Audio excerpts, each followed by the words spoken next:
Testing 1, 2, 3.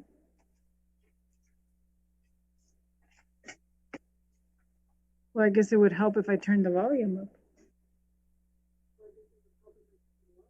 Mike, yeah. Good Audio's evening, good. everyone. Hi, Cal.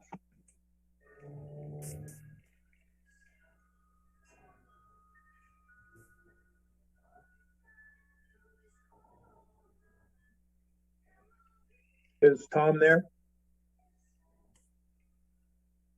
I don't see him. And Rachel, the only two missing. Mm-hmm.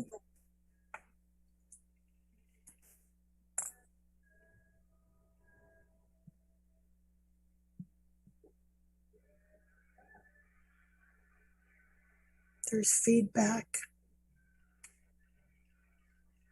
Is that music coming from you, Norma, or does somebody have music on? Do you hear it? It's not coming from me, but I can hear a little bit of feedback.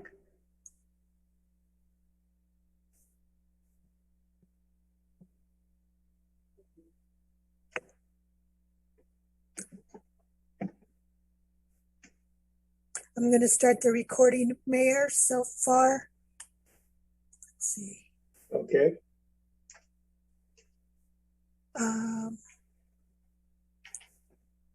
As far as attendees, we don't have any attendees, 0 right now. All right. Thank you. So I'm going to start a recording. Recording in progress. Okay, we are recording right now.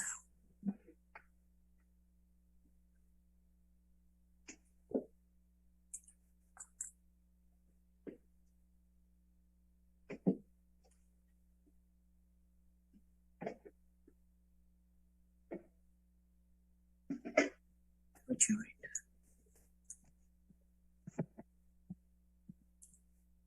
Yeah, I didn't know you can drag and organize the videos on the Zoom thing. Oh. That's kind of cool. Yep. Just figured that out.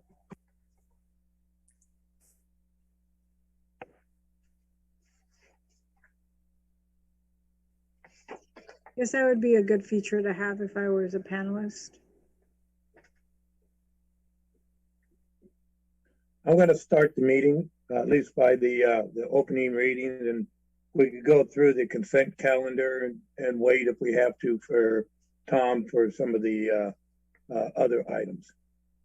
Can we text Tom to find out where he is, please? I'll do that now. I did talk to him about an hour ago, and he was going to make it, so I'll figure out where he's at. All right, thank you. This meeting will be held in accordance with the governor's new executive order N2920, issued on March 17th, 2020, regarding the open meeting requirements of the Ralph M. Brown Act, California Government Code Section 54950 et sec, and the Federal Americans with Disabilities Act, in an effort to help avoid the spread of COVID-19, to maximize transparency and provide public access to the city council meetings.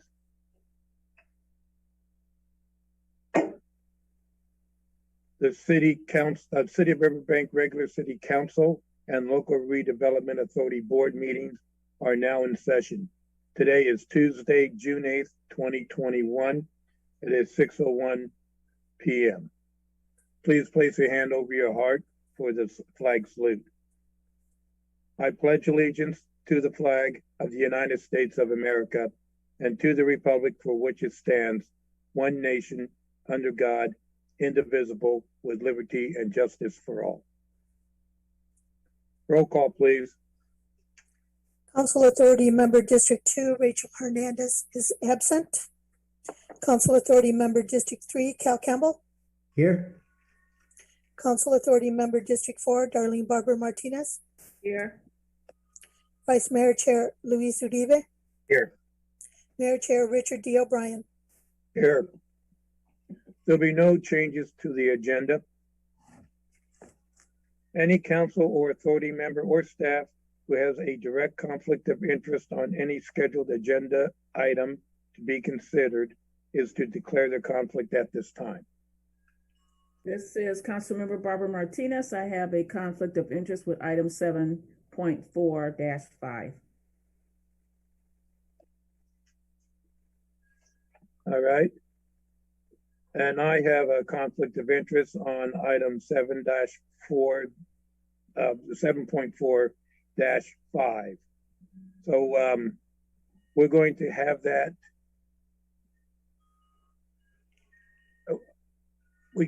We can't draw straws, can we?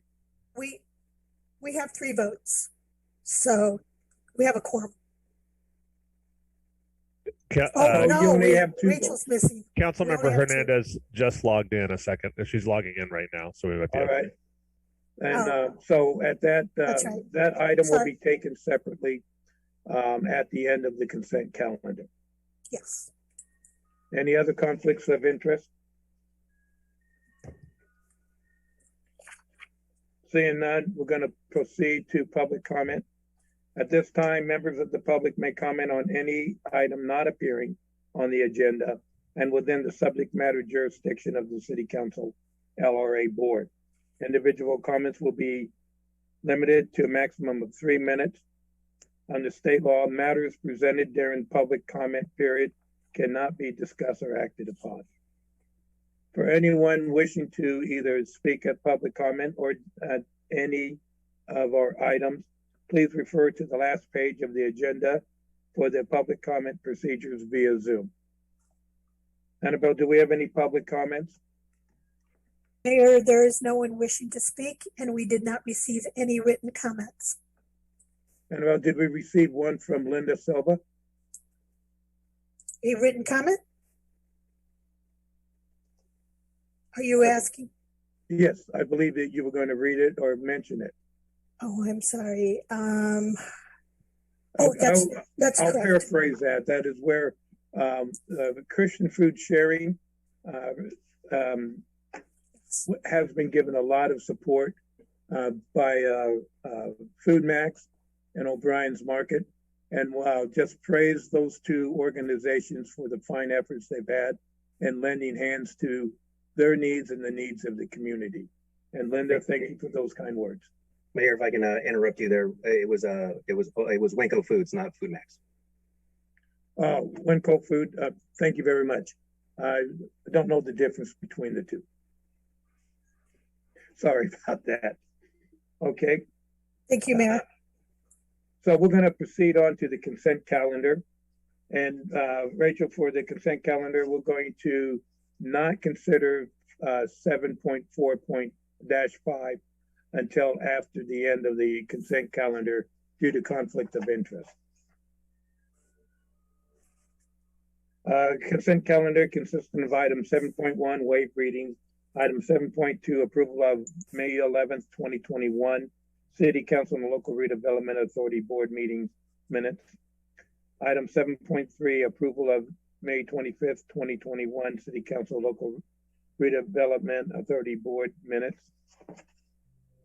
Item 7.4, 3 resolutions for each of the following landscape and lighting districts to 1, initiate proceedings for the annual levy of assessments. Item 2, declare its intention to levy annual assessments. And 3, for preliminary approval of the annual levy report for fiscal year 21-22. Landscape and lighting districts are 7.4-1, consolidated landscaping and lighting district. Item 7.4-2, Ridgewood Place landscaping and lighting district. 7.4-3, River Cove landscaping and lighting district. 7.4-4, Sierra Vista Estate landscaping and lighting district. Item 7.5, a resolution for each of the following storm drain maintenance district declaring its intention to levy and collect annual assessments for fiscal year 2021-2022. The storm drain maintenance are 7.5-1 Riverbank Storm Drain Maintenance District number 2006-01 Heartland.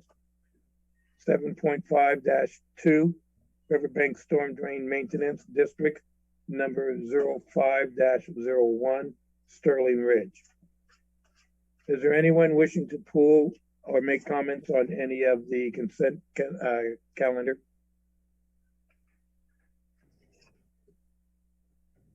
Do we have a motion or a recommendation from council on the consent calendar? Vice Mayor Uribe here. I'll make a motion to approve the consent calendar with the exception of 7.4-5. Councilmember Campbell, I'll second that motion.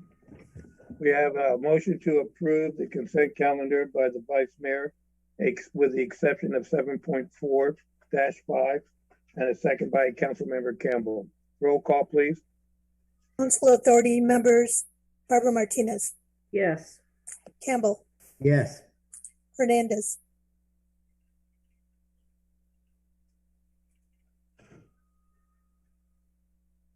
Can you hear me? no, yes, we can. Was that a yes? I think you said yes. Vice Mayor Chair Uribe, Yes. Mayor Chair O'Brien, Yes. motion passes 5-0. Thank you. At this time, you'll place Councilmember Barbara Martinez and myself into a absentee room. Actually, Mayor, because there's not going to be any discussion on this at this point, you can just remain at the virtual dais Okay. and you will not vote. Do I pass it over to the Vice Mayor? Vice Yes, Mayor, you do. take it over. Okay, thank you, Mayor. So item 7.4, 3 resolutions for the following landscape and lighting district to number 1, initiate proceedings for the annual levy of assessments. Number 2, declare its intention to levy annual assessments. And 3, for preliminary approval of the annual levy report for fiscal year 2021 and 2022. 7.4-5, Crossroads Landscaping and Lighting District. Is there anyone wishing to make a comment on this item? And hearing none, is there a motion to approve the consent calendar item 7.4-5 as presented? Councilmember Vice Mayor. Campbell, I'll make a motion to accept that item. And is there a second? Yeah. Vice Mayor Uribe here, I'll second it. Council members Campbell, Yes. Hernandez, Yes. Vice Mayor Uribe. Yes, Motion passes 3-0. thank you, Annabelle. And I'll return the meeting back to Mayor O'Brien. Thank you. We proceed now to workshops, item 8.1, workshop and presentation of public review draft recycled water production and use study reports. Thank you, Mayor, and good evening, City Council. We're very excited tonight to workshop this report with the City Council. This has been the product of, at least a year and a half of work by staff and most importantly, Neil Caldwell, our wastewater engineer. We received a grant back in December of 2019, 2 grants actually for $75,000 each to create these 2 plans, which really will serve, if council ends up approving them, as our master plan for our wastewater plant moving forward. And I was talking with our public works director a couple weeks ago about this, and to our knowledge, there really has never been a master plan for our plant. This plant is many, many decades old, and we just now are getting into the position where we're going to need to seriously consider what the next phase of this critical service is for the community. So this is a highly technical report. A lot of not only engineering went into it, but coordination with local utilities, et cetera. And so instead of putting this in front of you, since it's so lengthy and complicated, and hoping to get to an approval or decision in one meeting, and especially given that the community hasn't had a chance to review it beyond just this public draft that was released with the agenda, we thought it best to workshop the report, have Neil step you through his findings and his recommendations. Any questions you have, any comments you have, any change in direction you'd like to see on the report, we can then incorporate in, and we'll re-agendize it for your consideration of final approval. In the meantime, staff will likely finalize the studies to the greatest extent we can and submit those to the State Water Resources Control Board, who will also be reviewing it since they paid for half of it. So I'm going to turn it over to Neil, who is a principal with KSN Engineering. He does a lot of wastewater work for us and water work here in the city, and he is going to explain the generation of the report, and then most importantly the findings and where we go from here. So take it away, Neil. Thank you, City Manager Scully. Honorable Mayor and Member City Council, Neil Caldwell with Kelsa Cynic Nudek, and it's my pleasure to present the public review draft of the recycled water production and use studies. I have to apologize. I have turned my camera off because I think last time I used my combination camera and microphone on a Zoom, there's all kinds of feedback. So I figured I would go the safe route here and present my screen and use the landline. So I'll go ahead and jump into the presentation here. And certainly if there's any questions, any comments, feel free to interrupt me. I'd like to go through this, as Sean mentioned, in a workshop format and get thoughts, input, and feedback on the study as I summarize it here in these slides.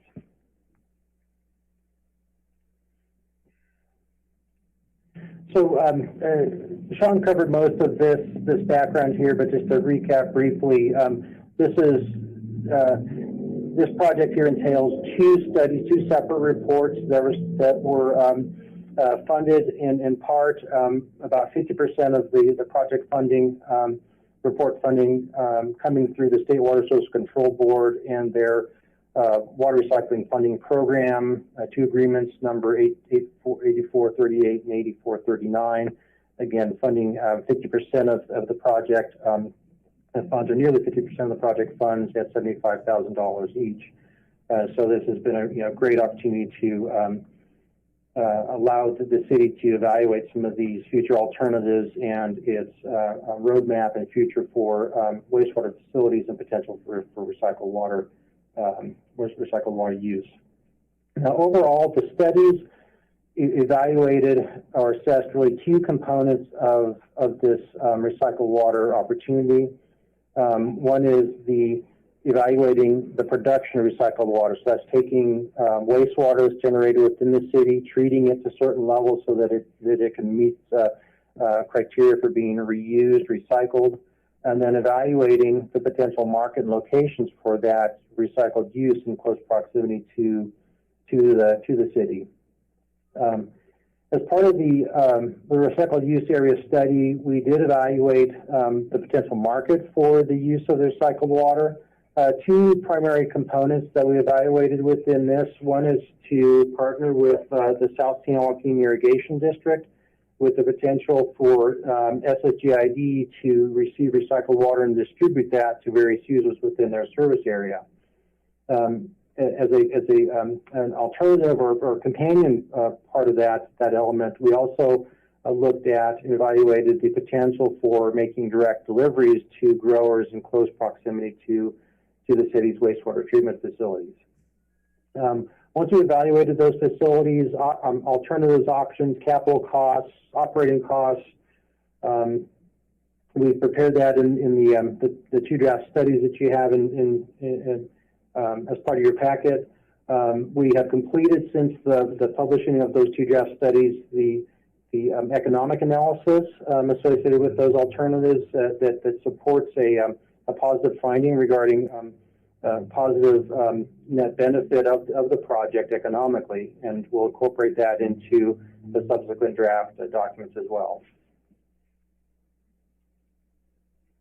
So stepping back to the foundation of these reports, last year, June last year, so about a year ago here, we finished an evaluation of a projection of wastewater flows and loads, and this was the foundation for these studies. It was important to have a basis that would lay out a future for the city and what the potential wastewater treatment needs might be, and incorporate that into these opportunities for recycled water use.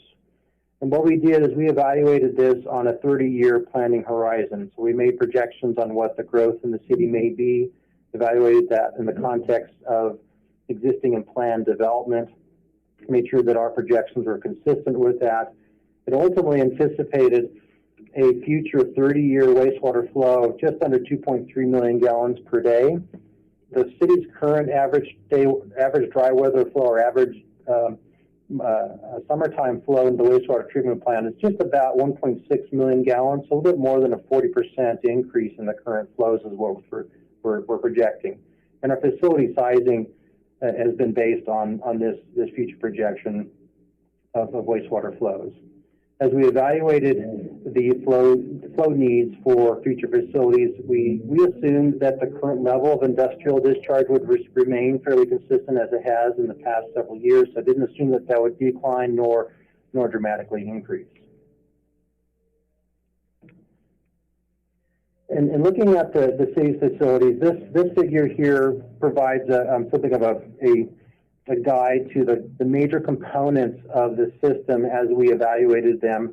And we looked at each component for sizing, facilities, capital costs, and look at some alternatives as well.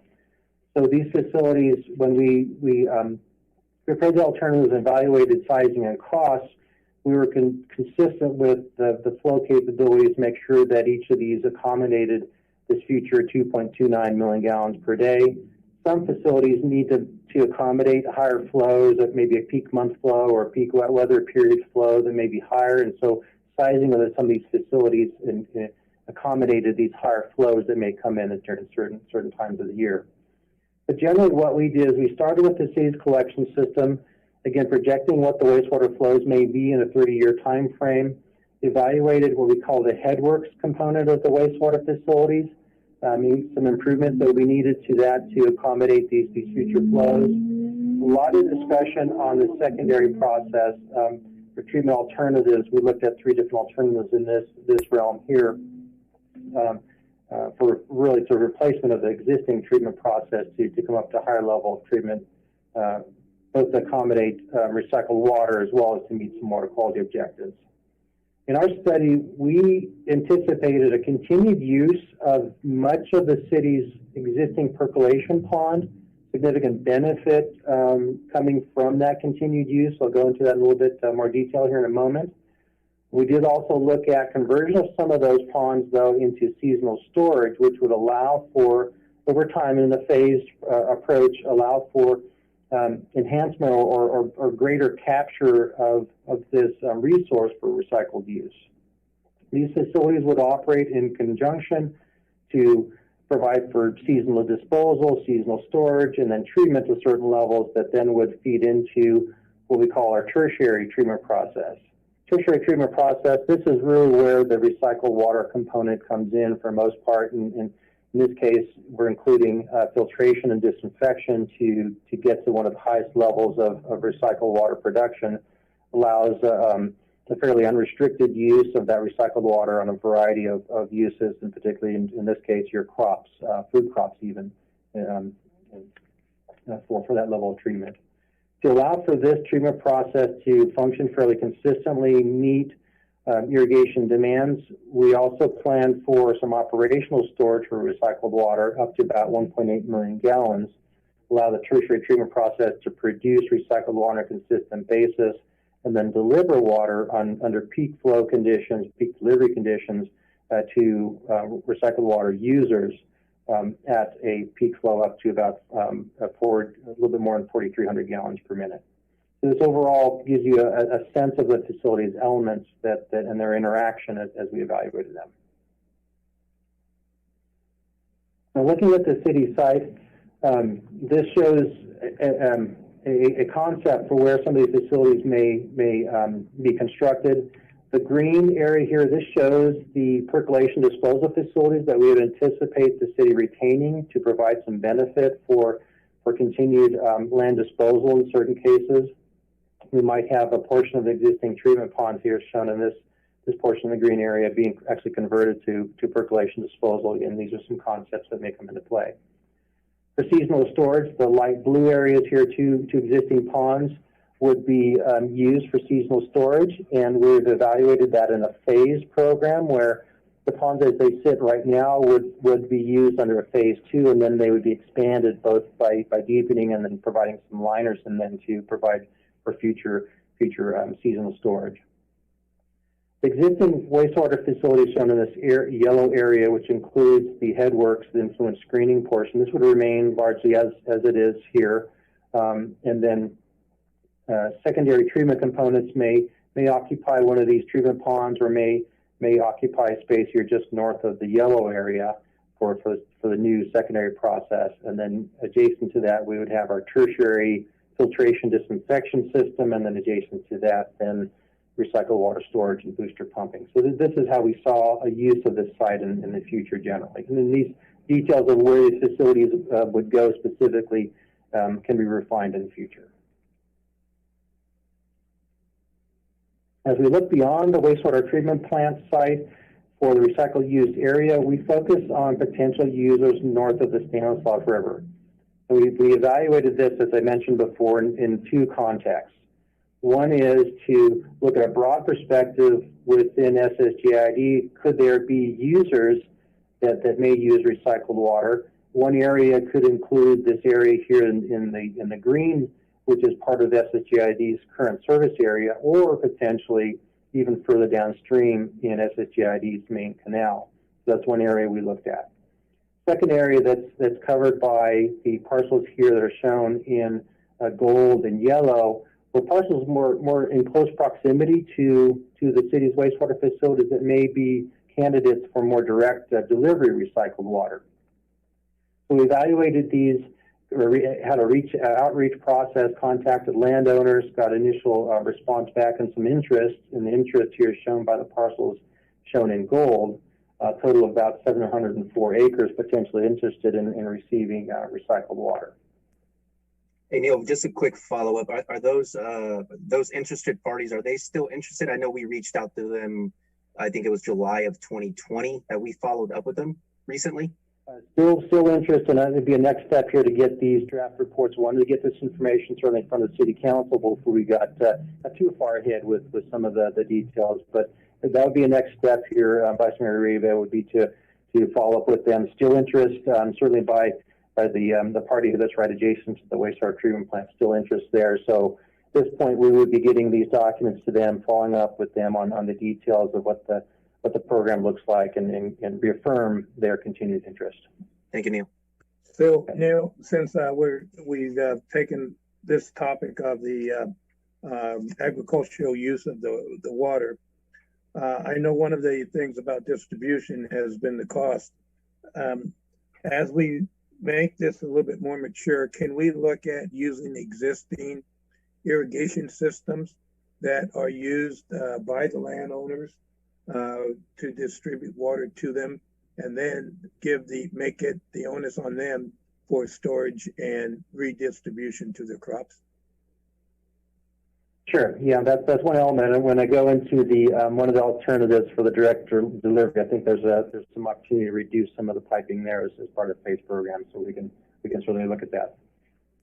Neil, I've got a question also. If we build this particular site, about how long will it take? Will we start from the construction to complete it?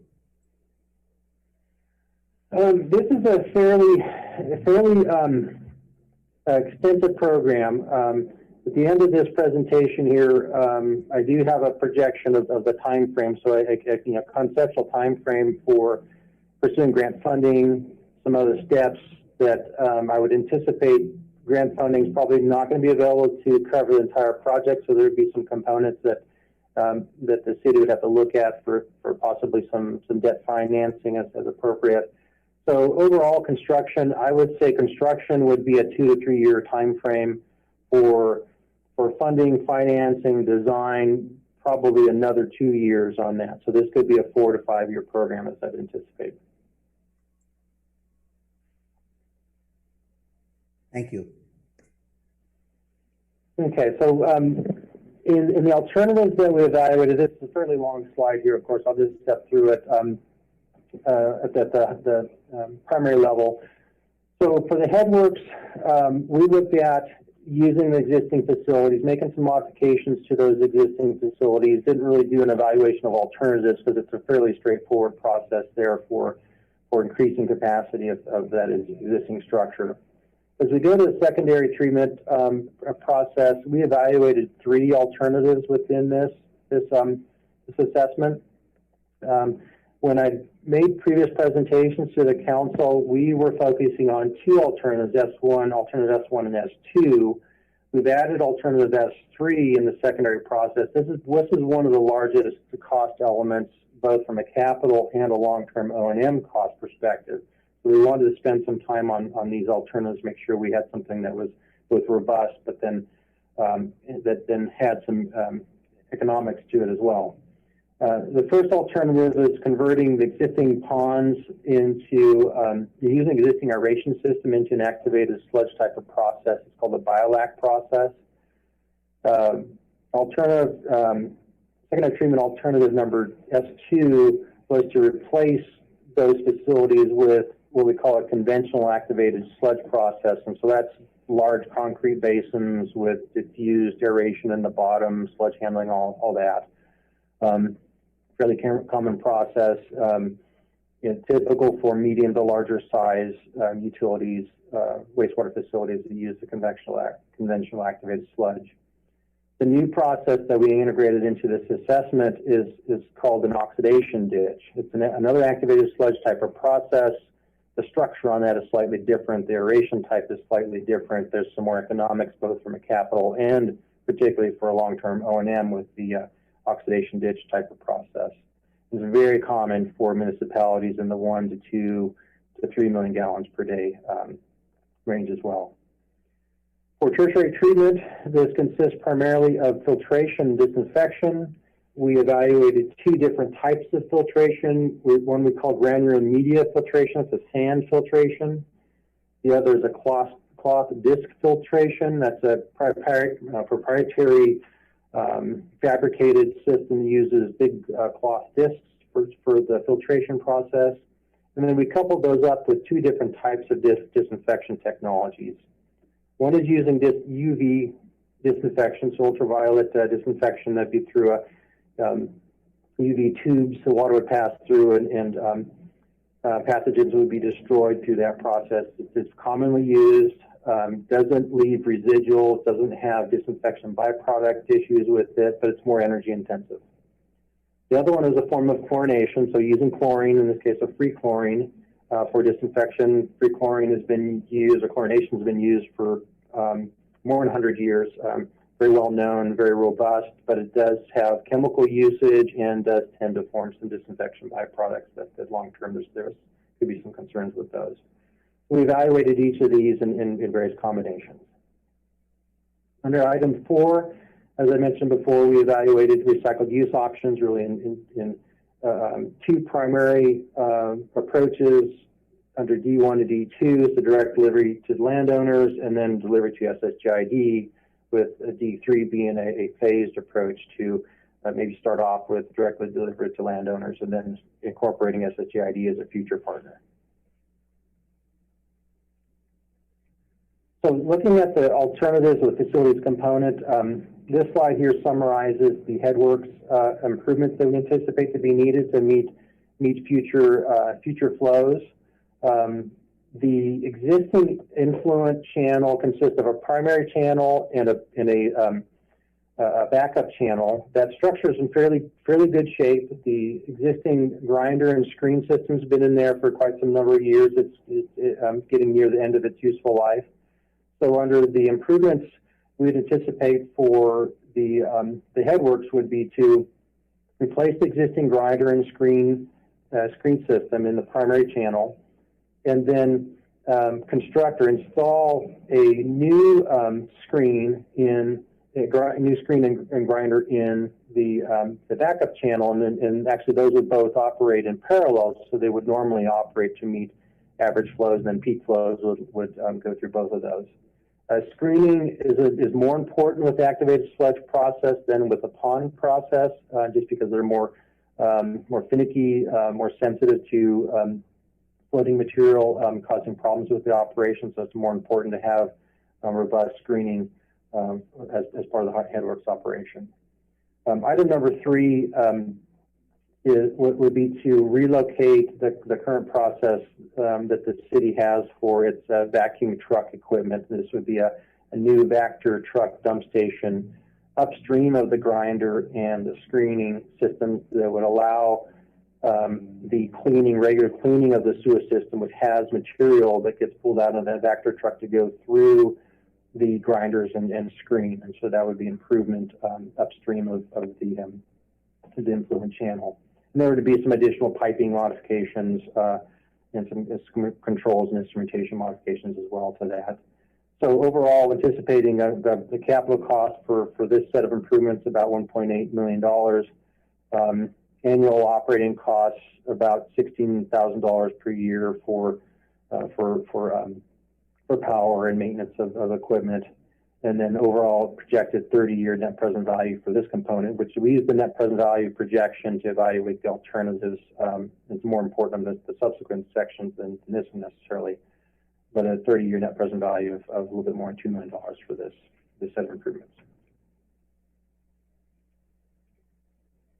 Now, moving on to the secondary treatment facilities, I wanted to summarize some of the criteria that we use to evaluate these improvements, and the criteria that were used to size and determine the performance of these facilities.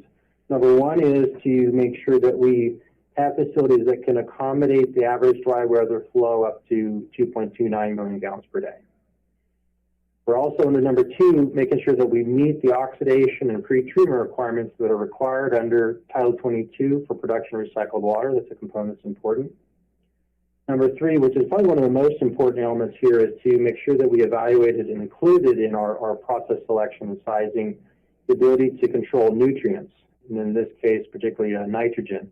This is an important element under recent changes in the basin plan by the Central Valley Regional Water Quality Control Board, and this would allow the city to continue to use the percolation disposal as part of its wastewater management portfolio. We evaluated each of these under capital, operation, and long-term maintenance costs, and then also evaluated and sized facilities for the ability to be expanded. So if this initial project moving to 2.29 grows as the city grows, or if there are partners that come in, there's an ability to expand and accommodate future growth of these facilities as well. So step through the alternatives. First one for secondary is convert the existing ponds.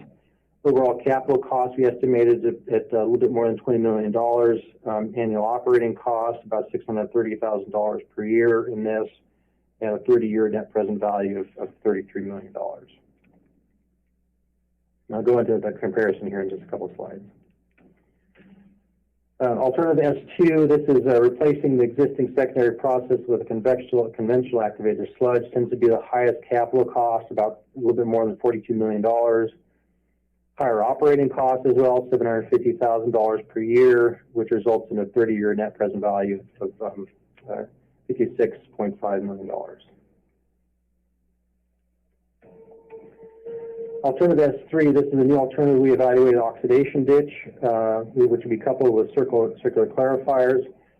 This has a medium intermediate capital cost, $37.9 million. Lower annual operating costs because of the type of aeration that's used in these. It's a little bit more efficient, and then results in a 30-year net present value on this one of $46 million.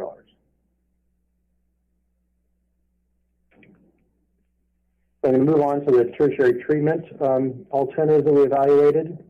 Similar to the secondary, there are certain criteria that we sized the facilities on to make sure that they met these criteria. First, again, is to meet that average dry weather flow capacity basis, 2.29 million gallons per day. Make sure they met the Title 22 requirements for recycled water production for unrestricted reuse. We wanted to make sure that we had had facilities that were consistent with the type of secondary process that we were evaluating as well.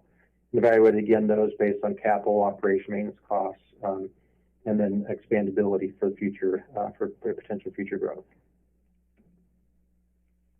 First alternative, granular media filtration with UV disinfection, about an $8.8 million cost, capital cost, annual about $432,000 per year, resulting in a $17.6 million 30-year net present value. I'll go through these here fairly quickly unless there's any questions.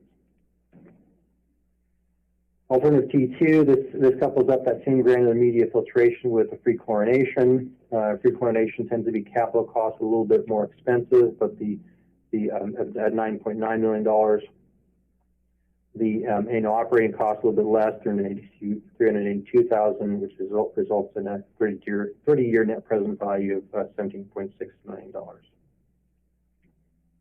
Moving over to T3, this is the cloth disc filters with UV disinfection, a little bit lower on the capital cost side, $8.3 million.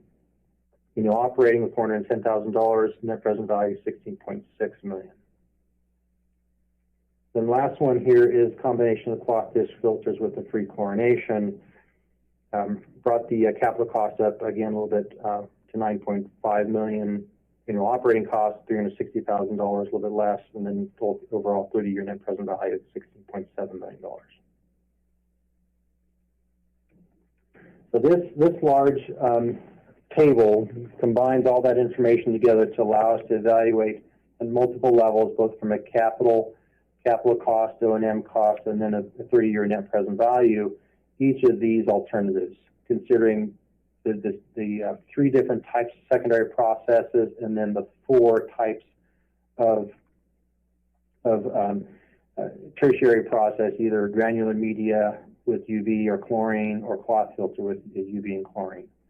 So overall, you can see the range here of 30-year net present value, if you look at it from that perspective, ranging anywhere from $49.7 million for an alternative S1 with cloth and disc filter with chlorine to the high of the activated sludge processes with the granular media filtration. So this is part of our evaluation for facilities. So moving to the distribution and use, the three alternatives we looked at, one was for direct delivery to landowners. In this case, looking primarily at the parcels in gold that showed initial interest, being able to deliver recycled water to these parcels here. Kind of a future full build-out project cost here for pump station, tanks, pipeline, and then seasonal storage, about $54 million for this. And annual operating costs about $69,000, net present value of $55.7 million for that. Now to break that down, what makes up that $54.1 million is really three primary components. Seasonal storage, and this is the largest, and there's some opportunity here for that to be staged, to be phased, so that some of those higher costs can be considered in the future if and when a program is successful. And then what remains is the distribution, pumping, and pipeline costs, which Mayor O'Brien, you mentioned there's some opportunity here to possibly reduce some of these costs by further phasing and having a reduced length of pipeline, particularly to get to systems over here. If we could reduce some of this pipeline by half or a quarter, we could get some reduction in those facilities' cost for implementation. And then operational storage for recycled water pumping and operational storage. This is different internal pumping, about $14.0 million for those facilities, and we've looked at staging on those as well. So alternative D2 for distribution was facilities to deliver water to SSGID, and SSGID would then deliver recycled water to various users. So facilities components include both the operational storage, pumping, and then a much longer pipeline. So the capital cost on this comes down to about $11.5 million. Same approximate annual operating cost, about $69,000 per year, primarily driven by power consumption. And this results in a 30-year net present value of $13.1 million. The last distribution alternative we looked at was more of a phased program that if possibly a first phase would be to deliver water to local users, and then as a second phase construction of regional facilities to SSGID. It's an addition of facilities, addition of cost, but this could be phased over time. Ultimately results in about a $62.3 million future project cost. Operations about the same, again, based on delivery of recycled water, and then net present value of $63.9 million. Again, there's opportunities for phasing of these that we've looked at for the recommended approach. So comparison of these three alternatives, you can see how they stack up. Certainly the alternative D2, delivery to SSGID, lowest capital cost, lowest net present value. Definitely some institutional and permit hurdles with that. We've had discussions with SSGID, some initial interest, but at this point, we haven't got the response that the SSGI is really interested in pursuing this at this time. And so this we would consider as more of a future option if and when more of a phased approach to direct delivery to landowners was implemented and successful.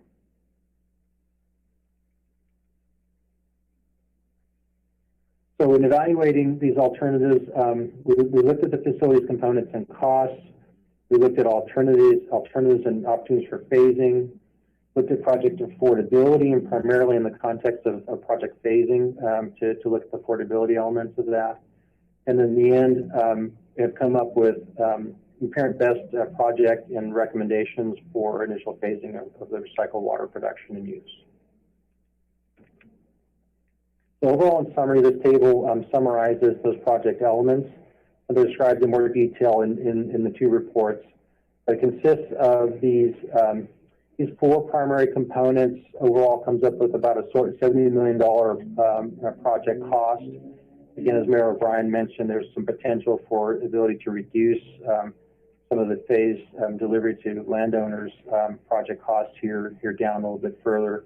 But again, four different components: the headworks improvements that we identified. We're recommending the secondary process as three, which is the oxidation ditch process. It's the kind of middle of the road cost process. It's the lowest annual operating cost project, primarily because of its very good track record of consistent operation and use in facilities of this size and scale, and it's the quality of water that can be produced out of this for further treatment and recycled use. Then for the tertiary treatment, we are recommending alternative T1, which would be the combination of sand media, granular media filtration with UV disinfection. Again, overall coming up with the $70 million project cost in this configuration. So moving into potential implementation, we've been identifying and tracking some possible funding sources, funding and financing sources.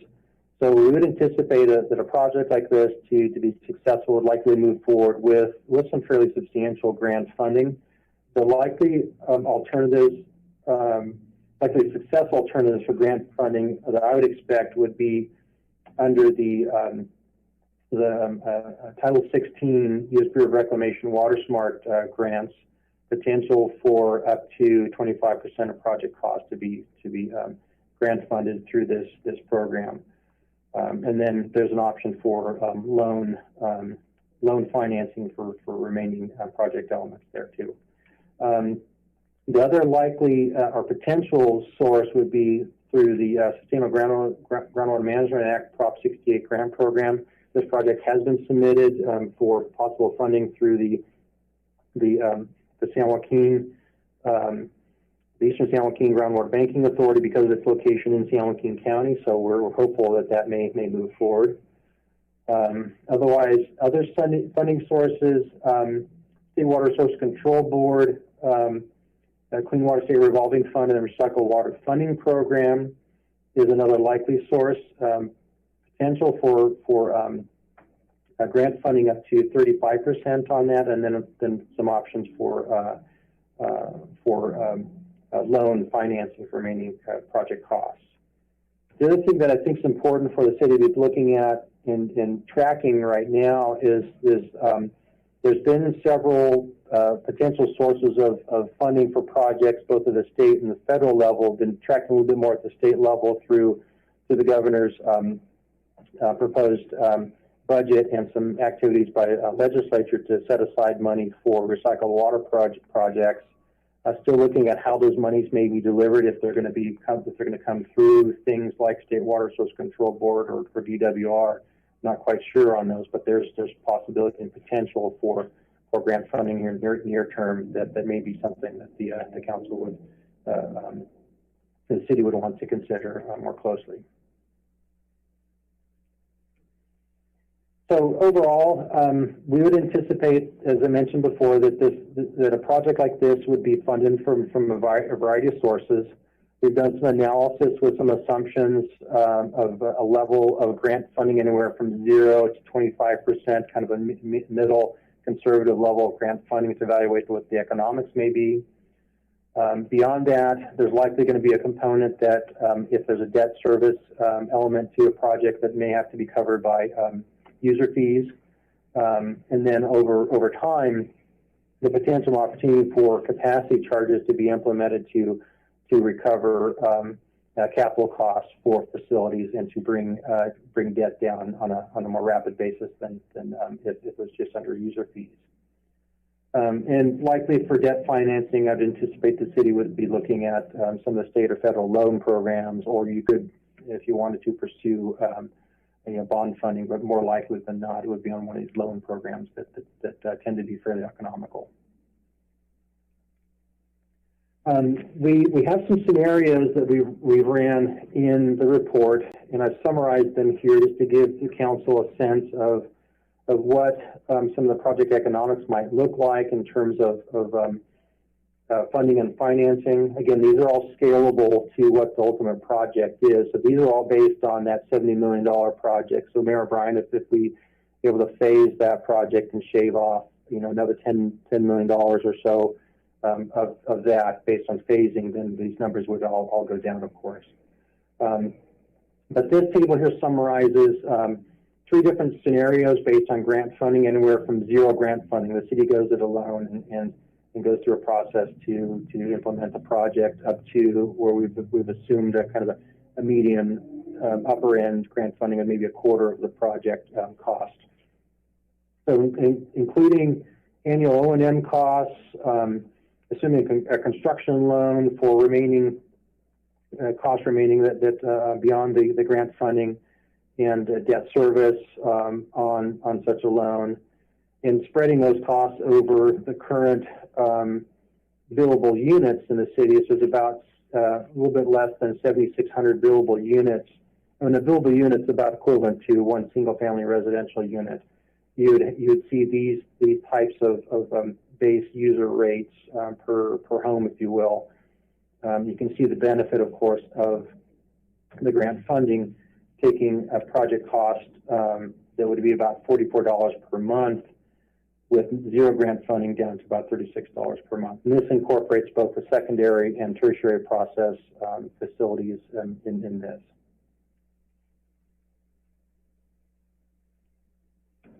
So moving into another component of financing this, and this is where some of the benefits of these studies start to lead into a master plan for the city to start to look at the potential of revising your capacity charges.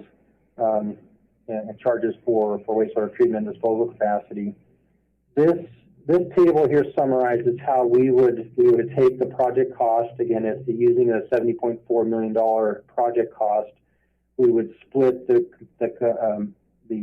project components out and their benefit on a flow basis. Secondary costs being $39.7 million versus the tertiary and distribution cost $30.7 million. And you can see how the cost spreads out on a per gallon basis and a per component basis. So ultimately, at the bottom, we're able to calculate, and the reason why they're the same numbers, we're calculating this on an equivalent basis and really spreading costs equitably between existing users and future users to result in a cost per capacity of just under $30 per gallon of capacity. And this helps you assess what the fair share or fair cost of capacity in these new facilities might be that new development might pay for.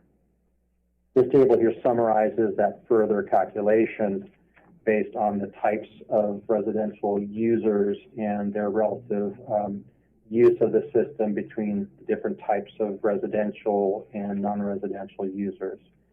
And again, we've evaluated those based on 0 to 25% grant coverage.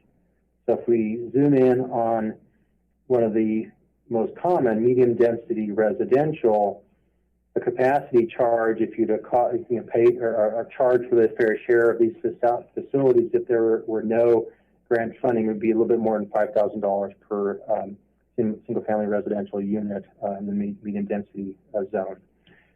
If you have grant funding that reduces, obviously, up to the 25% grant funding coverage, would reduce that cost down to a little bit more than $3,700 per single-family unit. So again, gives you an idea of how some of these costs may be spread, some at least internal to the city sources of revenue for paying for both capital and O&M. So at this point, where we are with the studies, the 2 draft reports have been completed. Both the environmental checklist for both the production and use study.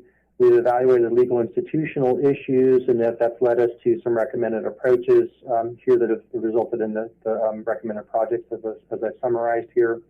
We have completed the economic analysis, and that'll be incorporated into this next draft document, and so we'll be able to see that as a positive economic analysis in terms of the return on investment economically. And with at this point, comments, input from City Council, we will be preparing a revised draft, submitting that to the State Water Social Control Board for their review, and then soliciting input from interested parties as well.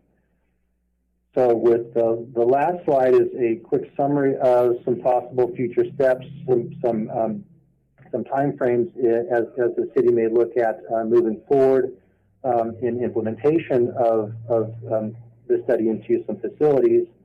What I would expect to be a next step would be to really start to pursue some of the grant funding. And I have here on a fiscal year basis that could be anywhere from a year to maybe 2 years. So if it's a year and a half, and that's pretty much what we're seeing with the process with some of these entities, you would go through identifying and applying for grant funding, and into the next year, the second year of that, potentially going through your environmental process, CEQA, maybe coming and doing some preliminary design to refine your project phasing and costs as needed, and then maybe looking at some of the user rate updates to be able to cover what portions may have to be covered by debt service by the city. So, roughly a 2-year process in here that then would lead into facilities design and permitting, maybe a year process in that. And as I mentioned to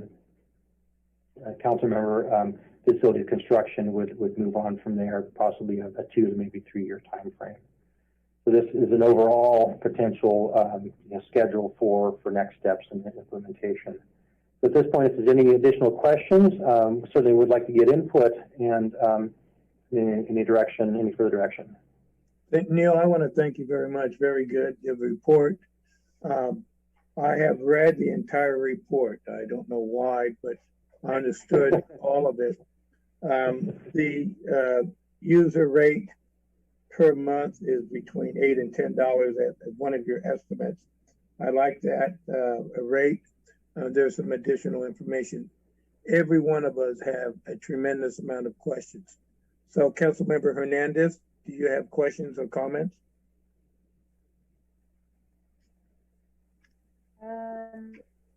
Back to me. Thank you.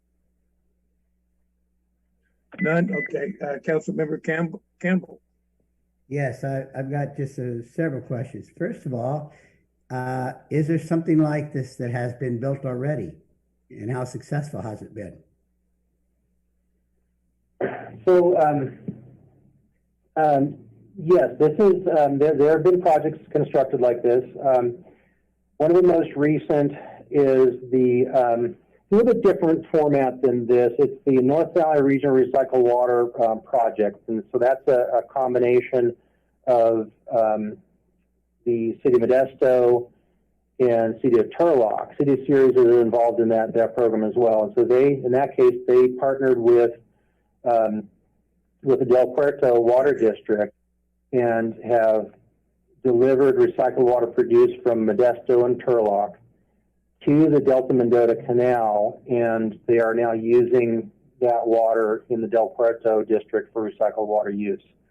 Under the drought conditions we're looking at, Del Puerto Water District in that case really sees that as it's a small amount of water compared to what they use totally, but it is an important element. It's a component of what is going to allow them to keep some of their crops alive while they have zero allocations from the water projects. So it's an important element for them. Another case that is moving forward that is very similar to this, but at a much larger scale, is the Sacramento Regional County Sanitation District, Regional SANS, the Sacramento facility. They're moving forward with what they call their Harvest Water Program. Very similar to this, where they are finishing construction of recycled water facilities, tertiary treatment, and they're delivering it. We'll be delivering that to ag users in the south part of Sacramento County. So that's moving forward in design right now. They'll be in construction over, I think, the next 5 or 6 years. Other smaller places where this has been implemented as well. You know, a small case is Murphy Sanitary District, where they produce tertiary recycled water, and that's delivered to vineyards for irrigation of some of the Couts vineyards there, for example. So there's a lot of cases here where this has been implemented. And I take it they've been successful? Yes. Okay. Another question. We could build this in phases. First phase is obviously the water treatment portion of it. And if we didn't have users right away, we wouldn't need to build the storage facilities right away, correct? Unless we get those Correct. users? Correct. So the initial first part is the critical part that has to be built, which we need anyway because we need a new plant. And that would probably take, like you said, 2 to 3 years to build, right? Right. And one approach to that phasing may be to focus on the secondary process only. Get that new treatment plant up and running, continue to use percolation disposal, and then as a second phase to go into the tertiary production, or do both the secondary and tertiary and then phase the distribution. So there's a couple of different ways that can be done. And my last question and comment is I'm supporting this particular project, even though we've got a lot of things to work out with it, because I feel that the climate in California is not going to get better, but going to get worse as far as water and temperatures, based on a lot of different things I've read. And this could put us a step ahead of the ball game in that respect. And I just want to make sure, because we have a current water project that was supposed to take us just a few years, and we're going into about 5 years now. And it seems like my experience is that a lot of times when we get into things like this in the political arena, we get promises such and such, and then it's extended and whatnot. So I'm glad that you said there have been some built. It makes me think that maybe we can get this one built on time instead of having some problems like we've had in the past. But I'm very pleased with your presentation. I think we need to look into it and start reaching out to South San Joaquin Irrigation District to see as a potential customer, because I think this could be something very valuable to Riverbank and our area in the future. Thank you very much. Thank you. Councilmember Barbara Martinez. Yes. So I'm looking at the last final screen that we slide that we have up. Of course, the update sewer rates. I know that we do usually take a look at our rates from time to time, and but I'm just concerned about the cost going up again for our residents. Just how that may be affecting all of us, and with all the new construction that we have going on right now and what we expect in the future, I'm just concerned that, our wastewater treatment plant, we probably, I don't know, in the future, we may need to expand that. And not just because we're doing this recycled water, but because we have all of the new growth and the new houses and so forth. And then how does the drought affect what our future plans are for the recycled water? Oh, Neil, I'll wade in on that one. It is obviously, it's going to be a big driver for recycled water.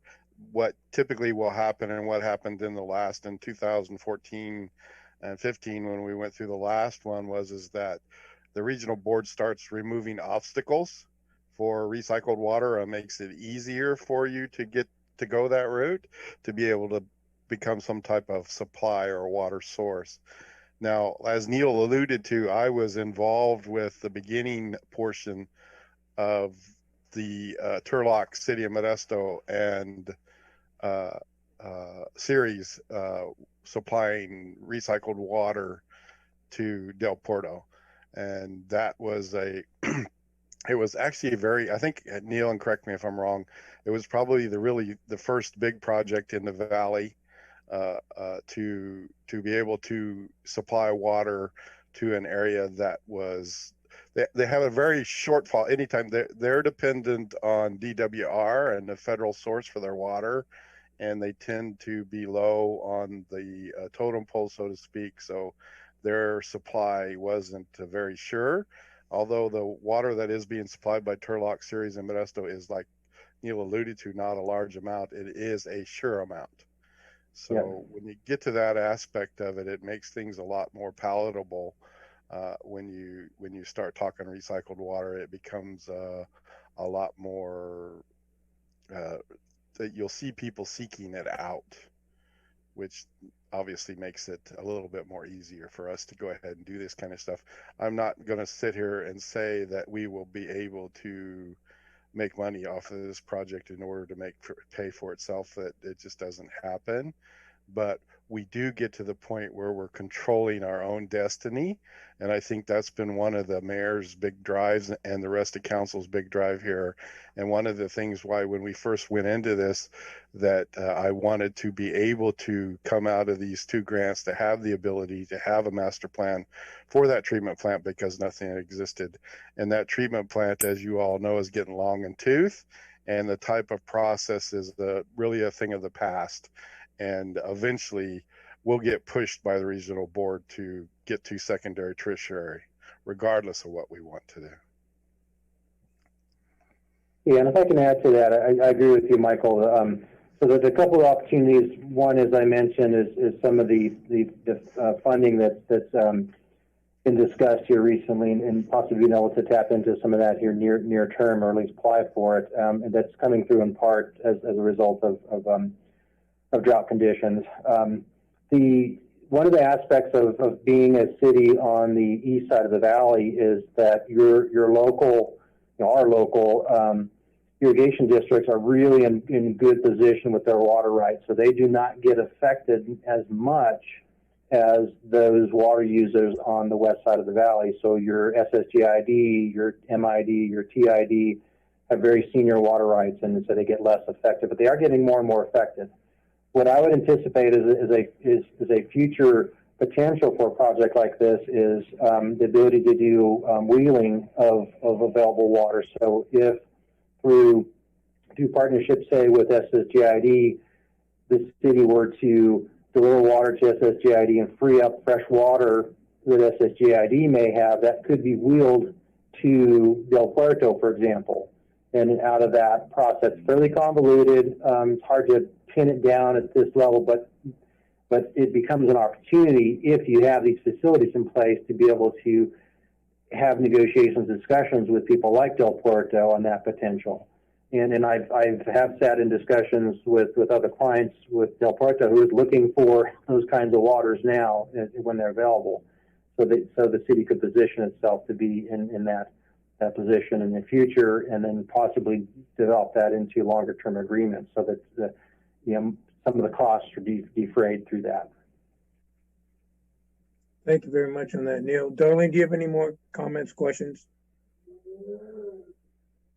Just one more question, and this may not be for Mr. Neil, probably for Sean. Weren't we supposed to be looking at another unfunded mandate where we needed to put screens in our sewer system to catch all kinds of small particles?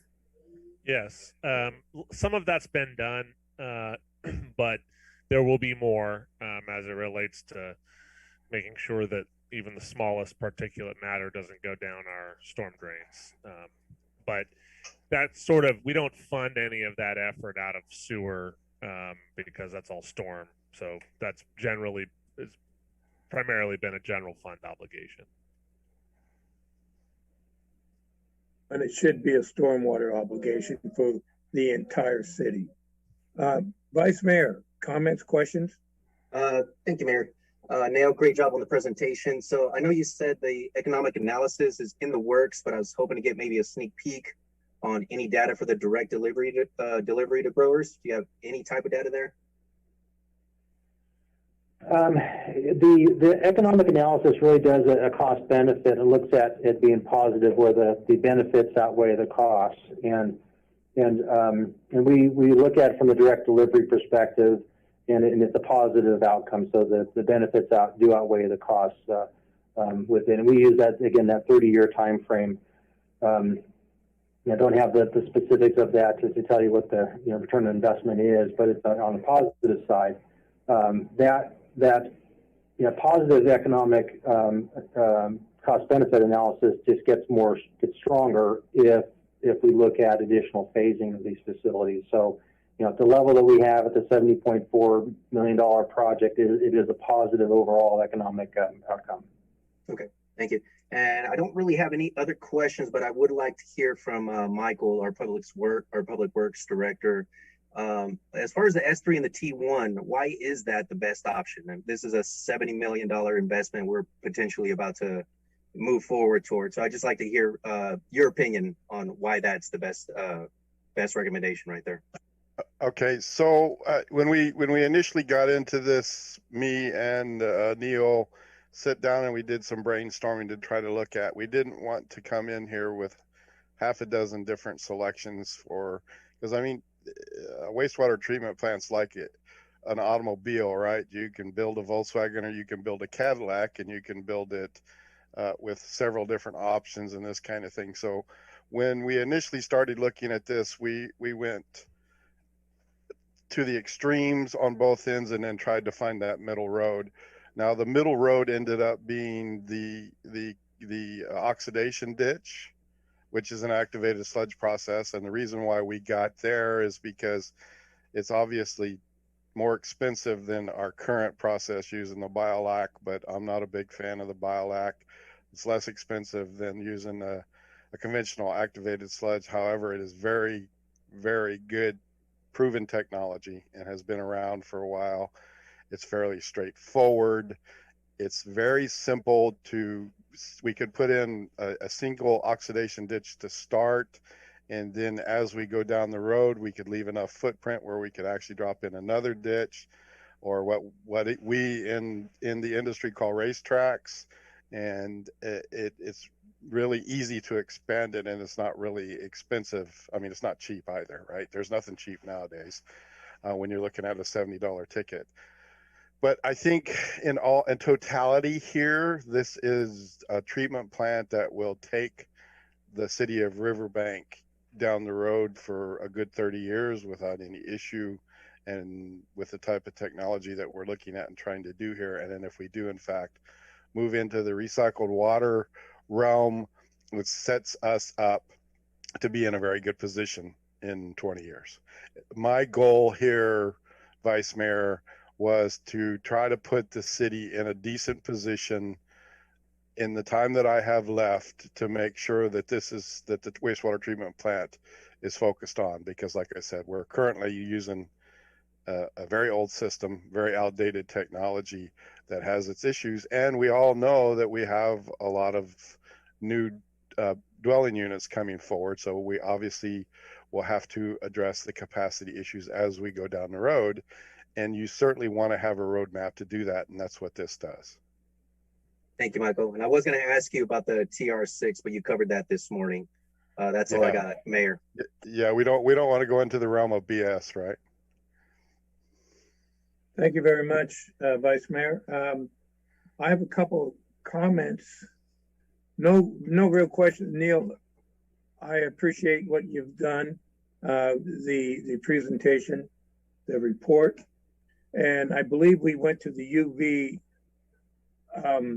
I don't know if I coerced it, but that's where I believe the UV is much more beneficial to the environment than the chlorine, even though you assure me that that is something that would not be an issue. But California has strange definitions of greenhouse gases and what causes them.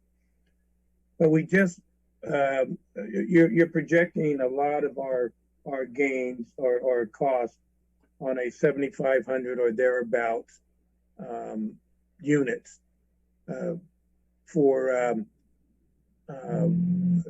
distributing the cost. Well, in 10 years, we're going to have 13,000 units total.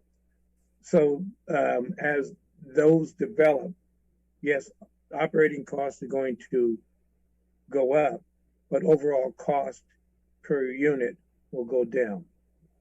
We have a new project which just was released last week, which is the Riverwalk project. And they're proposing to develop a microgrid that would distribute electricity to its subdivision. And they want to use a microgrid type of solution. And the microgrid would be the existing solar 20-acre farm that's out there, possibly purchasing that. And then having their own wastewater treatment plant, developing into a tertiary, which would use digesters, help them convert gas into energy, just like we want to do in ours. And they have a substantial amount of money to do that. And they want to remain on this side of the river. There are two options right here for us to explore. One, continue what we're doing. And this is a discussion point between those who have a lot of money wanting to invest it and us who have already an established and needing investing monies. So what they're proposing is either on this side of the river or combining with the city on the north side of the river and coming up with a substantial project that will convert as much as they can from the waste into electricity. What we would need to do is figure out PG&E if we can make a deal where they would deliver the electrical rate at a very minimal and become a truly sustainable community. So that is something that we are going to have to look at to maximize the efforts and minimize our costs. So if you could get to 25 or percent or more because of the new trillion, the $2 trillion, the $3 trillion infrastructure, whatever we get out of it is going to help our costs go down, our investment costs go down, and then explore splitting between the city and the new subdivision, as long as they get credit for electricity going to their subdivision, it would be substantial to the entire amount. The subdivisions currently being installed are not paying exactly what we should be paying to doing improvements or upgrades to the sewer wastewater treatment plant, but neither are our citizens. So we have to come up with some type of methodology to look at how are we going to fund it totally, where it is not burdened on just new development, but it is burdened equally across the city. There's no harm in waiting on a distribution to SSJID or to the agriculture until there's other people money available. As we prove our system, as we mature, the state can say, we need your water. So yes, you can have it, and you get to do the piping and others. And they will be asking for it. This drought is the most severe in 50, 70 years. There's going to be another one in another 5, 10 years, and someone's going to ask for it, and we'll say pay for it. So there's a lot of options. But for the city, we need to move forward with the project components now, so we can be set for the new development coming on in, especially the River Walk, and then also for when the state is going to say, hey, we need your water, I will give you money for it.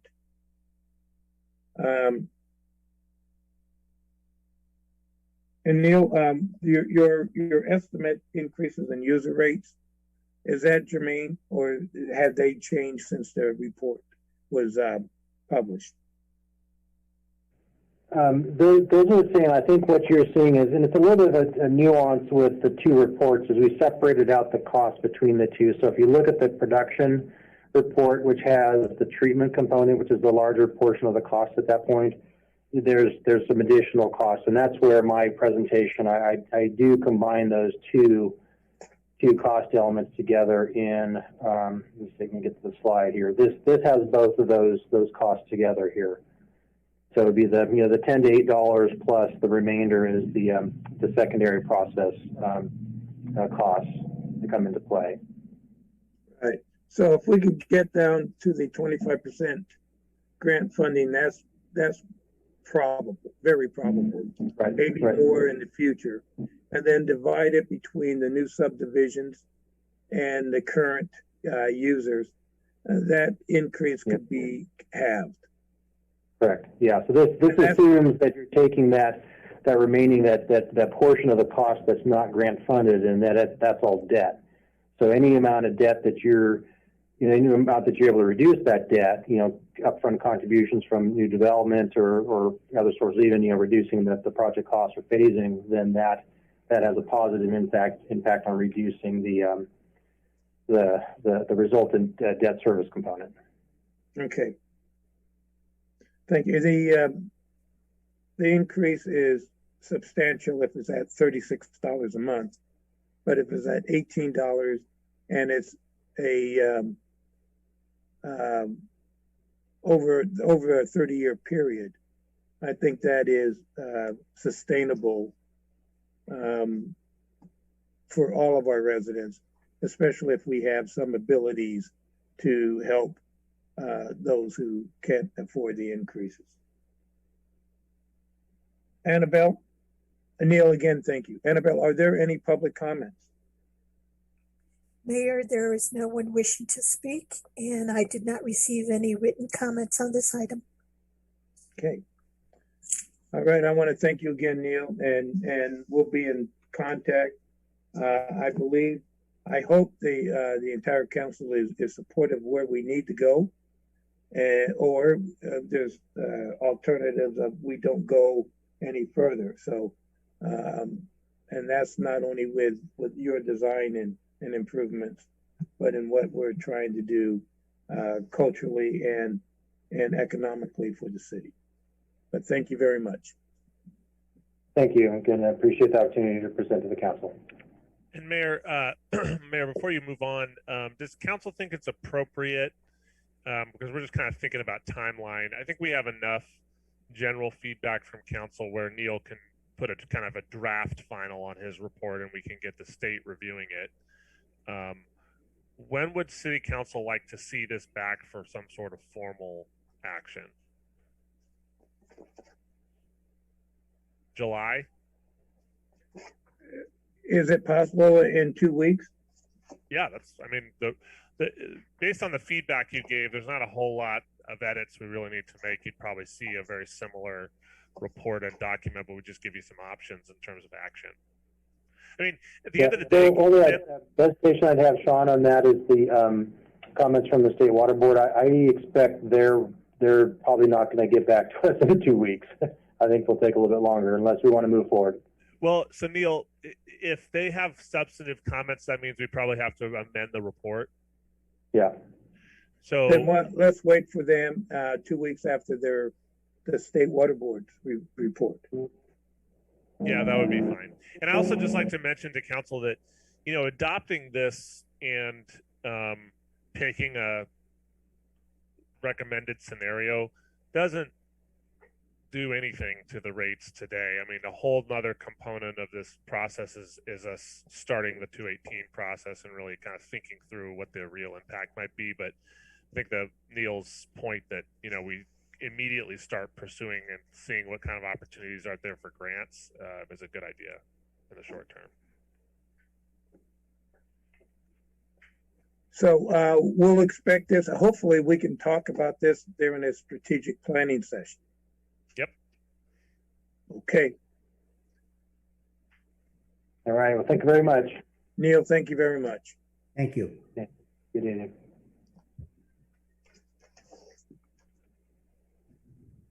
All right, we continue on with our workshop. This could be another 90-minute workshop. Item 8.2, fiscal year 2021-22, general fund budget workshop.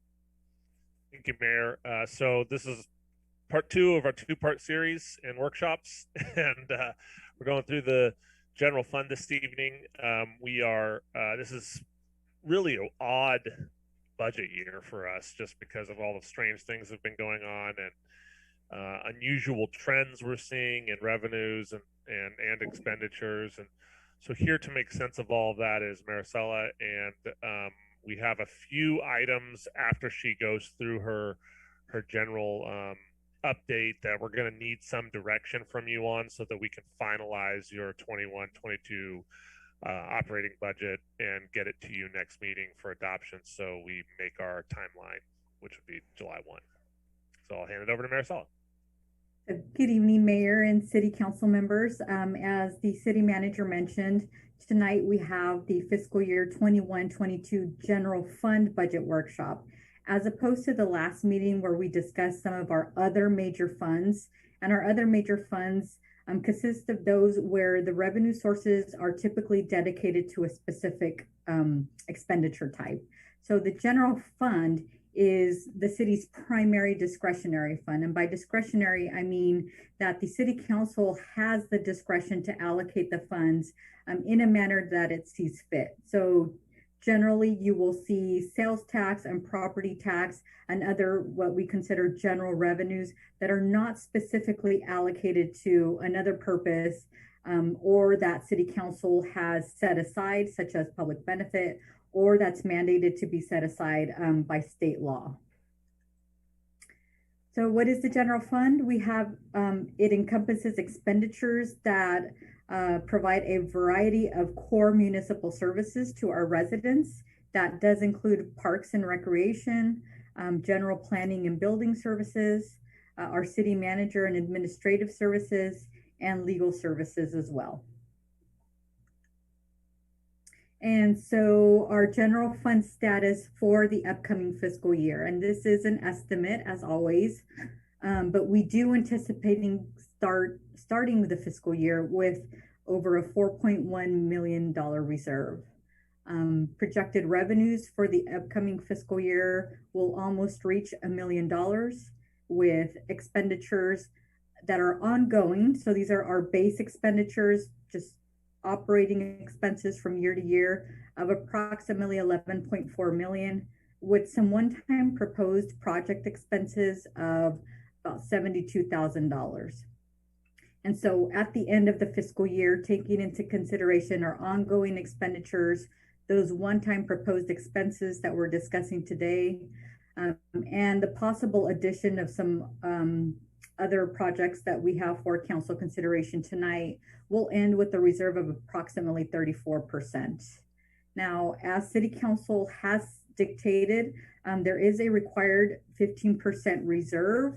Actually, that's a range of a minimum of 13% to 15%. So we do have sufficient to meet that 15% reserve set aside, which would be about $1.6 million. So we do have a surplus to that reserve requirement of about $2 million. The figure I'd like for you to focus on today is that one in red, and that's our ongoing structural deficit. That is our projected revenues less these projected ongoing expenditures. We know that these are one-time expenses being funded through the reserve. They will not be recurring in the upcoming fiscal years. So the difference that we're looking at is between these two figures, and that's $392,000. That means on this upcoming budget, there is approximately $392,000 that we will need to fund for ongoing expenses from our reserves. And here's just a brief overview of what our revenues will look like for the upcoming fiscal year. We're anticipating some very good growth of 7% or almost $800,000. And this is just a graphical representation of how our revenues have grown since fiscal year 2014-15. You'll notice very steady growth over the past couple of fiscal years. We have been very lucky that through the recession that happened back in 2007 and 8, and through COVID-19, our revenues have continued to grow. And so that is definitely a testament to the sales tax generation that we have here at the city, and some very good retailers that we've been able to secure. Here's just a quick brief overview of 4 of our major revenue sources in the general fund. The first of them being sales tax, which accounts for about 33% of all of our general fund revenues. We're experiencing some growth of approximately 16% in the upcoming fiscal year. We also have property tax, which is growing. And although you're only seeing a 1% growth rate currently projected, we do have a lot of new housing development that will be coming into play, that will continue to add to that property tax on an annual ongoing basis. Tied to that is this property tax in lieu of VLF. And just so I can refresh your memory, a couple of years ago, the state of California decided that they wanted to borrow some of our vehicle license fees. And because of legislation that had been adopted where they were not able to tap into local revenue resources, they in turn decided to reimburse us as using property tax. So that continues to grow as our regular property tax continues to grow. So every time we see our property tax assessed value grow, our property tax in lieu of VLF also grows as well.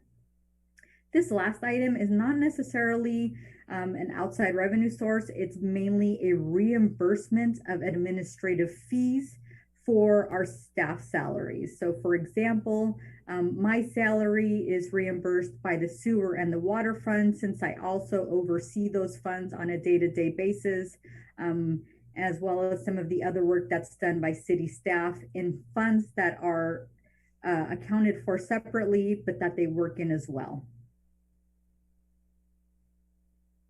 So here's just some information on some of our major revenue indicators. As I mentioned, the property tax is initially set to increase by 1.036%. This was set by the State Board of Equalization and is the authorized consumer price index increase that has been set for the upcoming fiscal year. But we do have that new housing development that's underway. We have the Countryside development on the east side of Riverbank, as well as our Parkwoods or FCB Homes development on the west side of Riverbank that will be starting development very soon. Other associated revenue sources that will grow as our property taxes grow are our building permit fees as new permits are pulled, and as I mentioned before, that VLF property tax swap. When it comes to our sales tax, we've had consistent growth year over year. The COVID-19 effects to the city of Riverbank were minimal. We had our major retailers, which were considered essential, and so they continued to be open on a day-to-day basis. Despite the reduced capacity, they were still able to generate significant sales tax for the city. Our online purchasing also increased, and although we don't receive the full benefit of that, it does increase our actual rate that we receive from that county pool. So it did increase to about 4.2%. Prior to that, we were receiving about 3.6% of the county pool. For the upcoming fiscal year, we've got a 15% growth anticipated. And just so that you can keep in mind, our top 25 sales tax generators generate 77% of our sales tax here in the city. Here's just a graph of where our sales tax has gone, and there's a linear trend line that's been included in this graph for you to see just the continual growth that we've had. You'll see this one-time bump that we had back in 1819. That was the end of yet another one of the state of California's I will take a little bit from you, but I'll reimburse you through other sources. And so this was the final year of that reimbursement, which then caused our sales tax to decrease, but not because of any loss of sales in the city, simply because of that final true up that they gave us in 1819. But we still have continued growth year over year when it comes to our base sales tax here with the city of Riverbank. Now, here's our expense overview. You'll notice that our expenses are also increasing significantly. We do have a 7% change that's anticipated in the upcoming fiscal year. Here is a graphical representation of where our general fund expenditures are allocated to. 41% is going towards our law enforcement contract. We do have 35% that goes to other staff salary and benefits, and operating expenses are at 16% of our total general fund expense. I'm going to highlight a few of our major expenditure sources. Staffing costs will increase by 8% in the upcoming fiscal year. We have the last of the negotiated cost of living adjustments, which has been included in this estimate. We do have the annual increases in our benefits that goes with CalPERS, health insurance, and workers' compensation. And then we do have some proposed salary adjustments to personnel as we begin some equity adjustments for staff who are working out of class and that we want to make sure are properly classified. Our law enforcement contract will grow by 9% in the upcoming fiscal year for a total of almost $4.7 million. This past year, we did add a deputy sheriff, and a CRO position. And so those costs are included. But I do want to remind you that we do have a $300,000 offset that comes in from public benefit to help mitigate some of that cost. Capital outlay is going to increase by 2%. Some of the major capital expenditures that we are proposing include the community center roof and some amendments that have to be done to that, and then some IT upgrades that are necessary. So we have a 5-year IT plan that our IT consultant has put together for us. And so this is year 1 of that plan with just some minor adjustments. And then in upcoming fiscal years, we will need to make some server replacements and computer replacements as well. And now to some outstanding items. Future items for council consideration. We have the American Rescue Plan Act funding that will come through. Part of that can be used to offset revenue losses. The way that the Department of Treasury has established that this funding can be used for revenue losses is that the city must take all of its revenue sources, with the exception of utilities, and calculate a growth rate to that. Now, one can use either their established 4.1% growth rate, or we can look back 3 prior fiscal years and take an average growth rate of that. Whichever of the two is higher, we will be able to add that to our fiscal year 2018-19 revenues. And if there's a difference between that calculation and what we actually received in fiscal year 2019-20, then that difference I will be able to recapture using the rescue plan funds. If it turns out that there was no revenue loss, then unfortunately I will not be able to use that revenue source to reimburse for any potential losses. I wish it were as easy as saying that we did not collect X amount in recreation revenue, therefore I will reimburse that number. The way they've said it is it's all revenues as a whole rather than looking at each one individually. In addition, we do have unfunded state mandates that continue to fog the city with cost. We've got solid waste that is coming up and some major requirements that have to be in place by January 1st, 2022. We have our continuing stormwater obligations that we need to continue to fill as well. And in 2022, we will begin contract negotiations with our 2 labor groups. One will begin in January and the other will begin in July of 2022.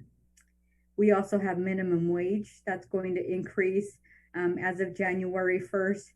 And we'll need to look at how that's going to affect our full-time wages as well, as minimum wage will increase to $15 per hour.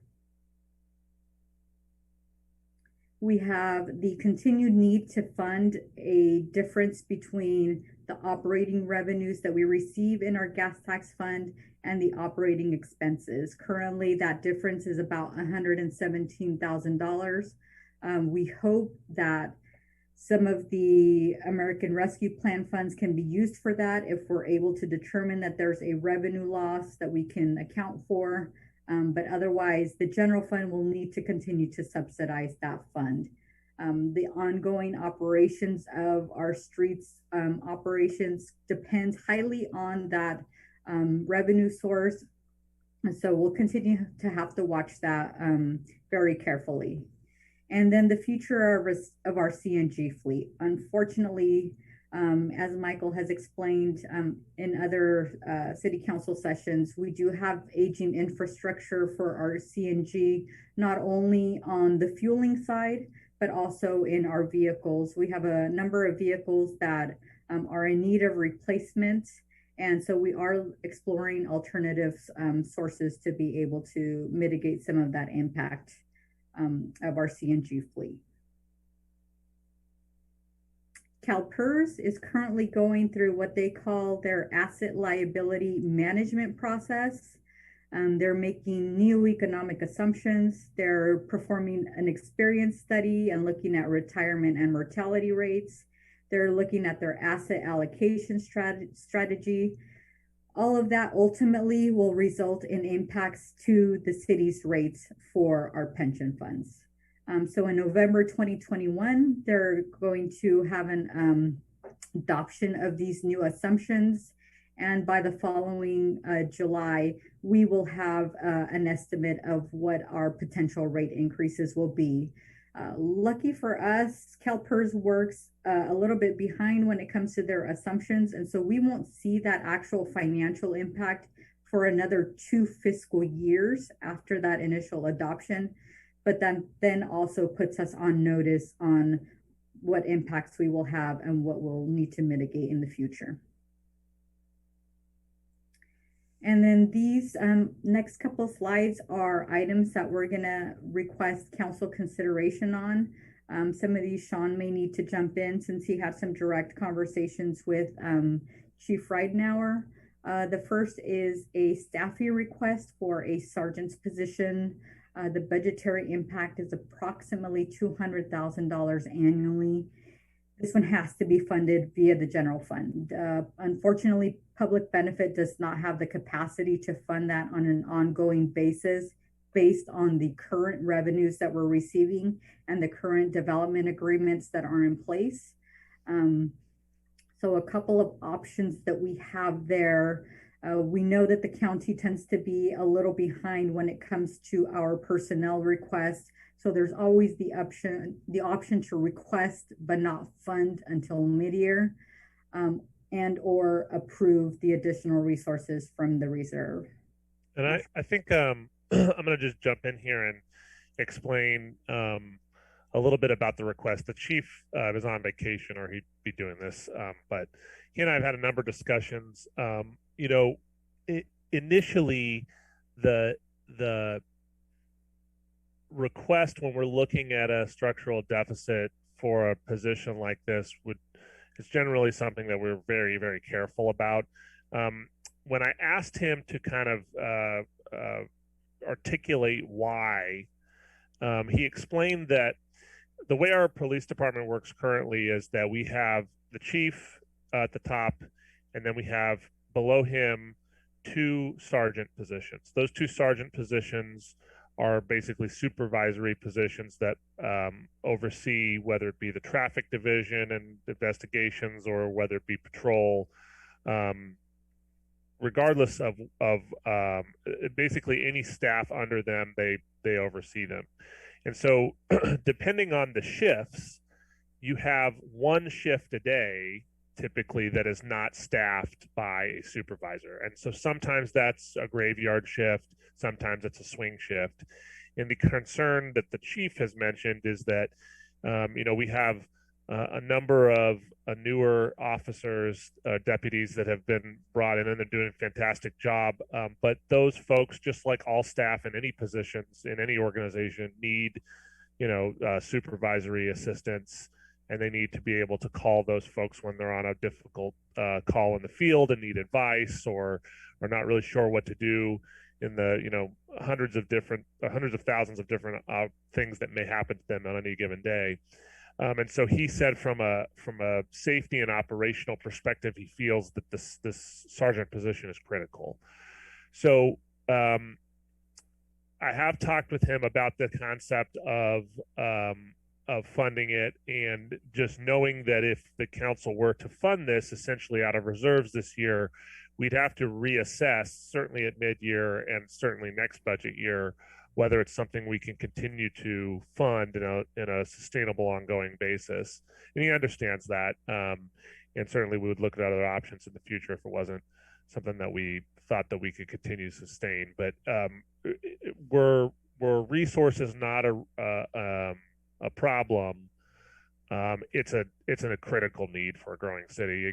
You need to have some level of supervision during all 3 shifts of a day. So that's the justification for the request, and it's a little different for us because we're used to funding patrol level positions, which is quite a bit less than this number, and so It's a bit of a little bit of a sticker shock, even though it's critically important. So that's what he would probably say if he were here tonight.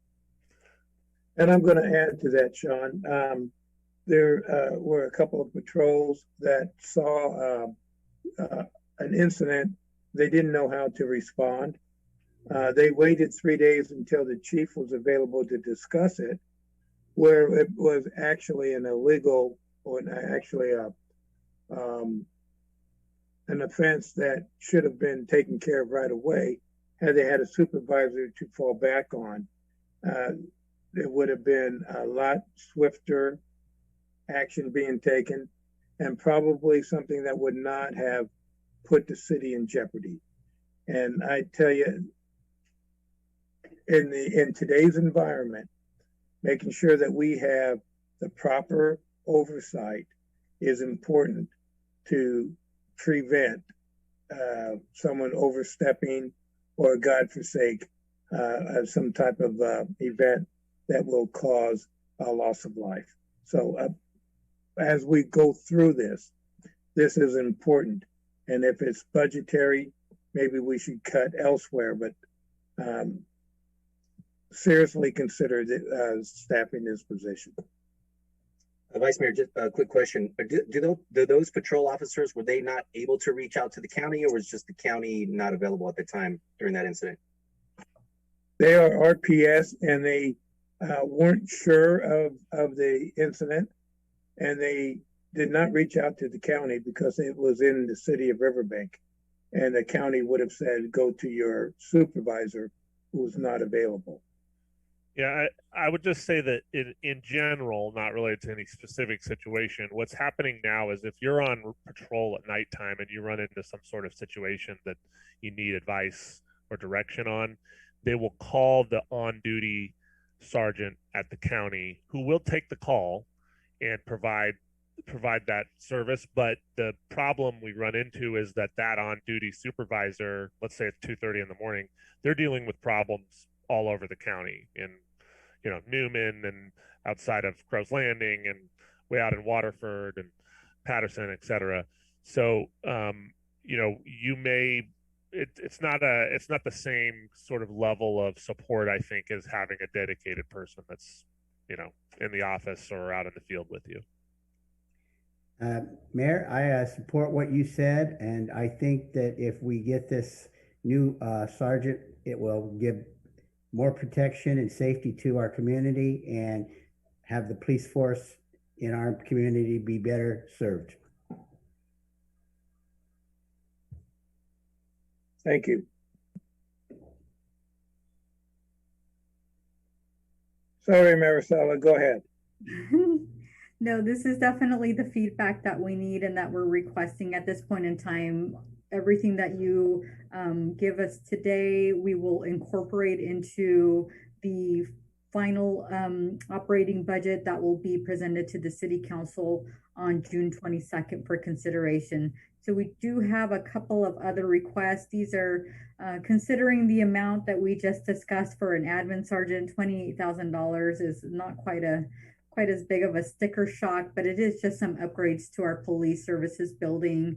Over the course of the past 2 years, we have been making some improvements to all of our city buildings until such point in time that we're able to afford a whole new city hall. We've been trying to make our home away from home as pleasant as possible to be in. We've been able to do quite a bit of upgrades to our City Hall South and our City Hall North during this time that we have been closed.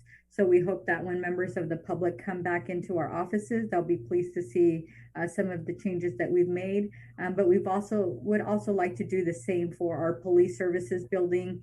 And so we are looking at some potential funding for some upgrades to their break room, and as well as some carpet upgrades in the building. So those are the two other items that we are requesting consideration on for tonight. Well, while you're looking at the carpet, Maricela, the police don't let anyone go back there. So why do you need a carpet upgrade? I'm kidding. They don't, but for safety purposes, we want to make sure that there's no puckering or any trip hazards for them. I understand. And Mayor and Council, one other thing I didn't mention as we kind of think about the structural deficit, and especially if we're going to add to it or with a different additional positions, some of these improvements, is this is going to be a super unusual budget year because not only are we anticipating that our revenues are going to continue to look pretty strong, but one of the things that Maricela mentioned earlier is the ARPA funding. It does seem to indicate that there's a presumption for public safety salaries in that, and so it's possible that we may bring you some strategies one quarter in or mid-year that help eliminate that deficit, halfway through. So I think I could say with some confidence, I think it's highly unlikely that we, even with any of these added costs, that we end the year at what we're projecting today. That's just sort of the worst case look that we can come up with, being, as conservative as possible. But the ARPA funding is going to provide some opportunities, I think, within the general fund. And then, of course, the process that Maricela explained about calculating lost revenues, and just depending on where we come out in the wash there, it may end up being something that makes this sustainable in the short term. So I just wanted to add that in because that's another component that we can't really calculate today, but may mean something later. Thank you very much. Maricela, are you done? I am done, Mayor. See, I made it quick and fast for you. Well, I tell you what, you had pretty graphics in your report. I didn't see them in your presentation. All right. So I'm going to go to the council for comments and questions. I'm going to start with Councilmember Hernandez.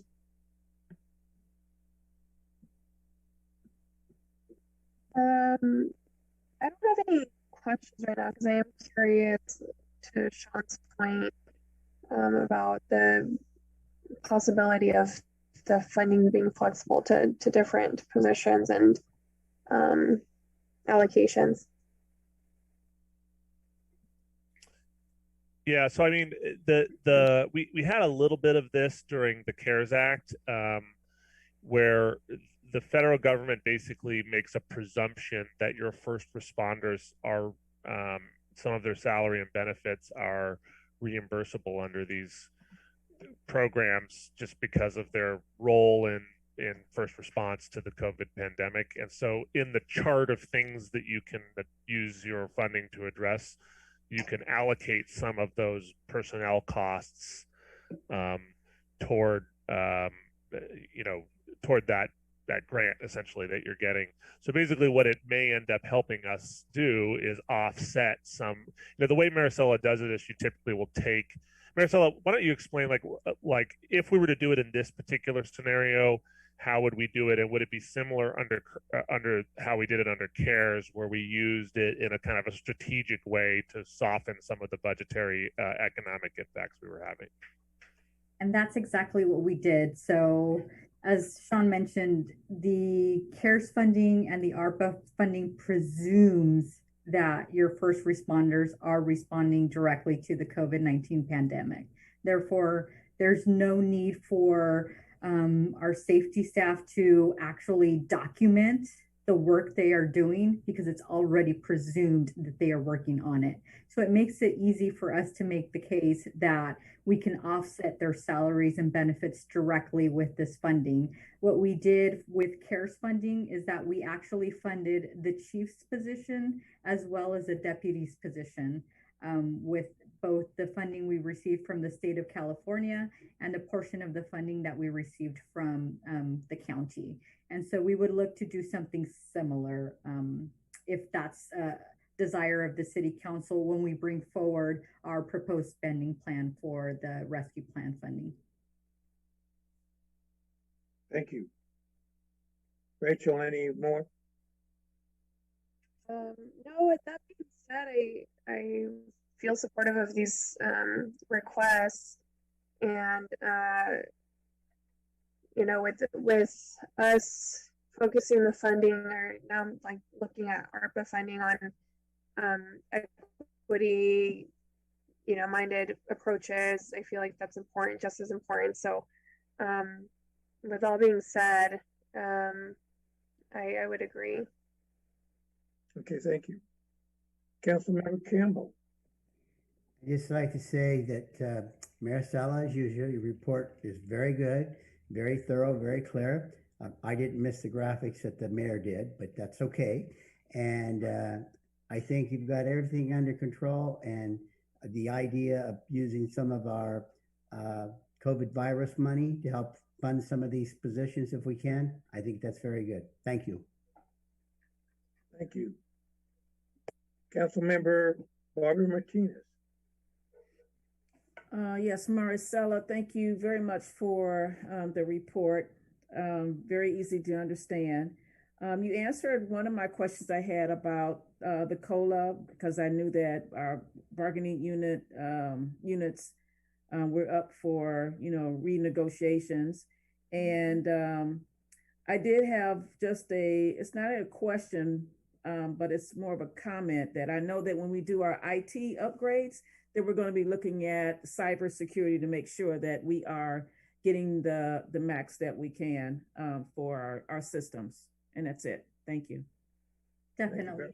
And in addition, the rescue plan funding also allows for us to make continued enhancements to our IT for cybersecurity. So that can also be an option that we explore with our IT consultants as we put together the spending plan for you.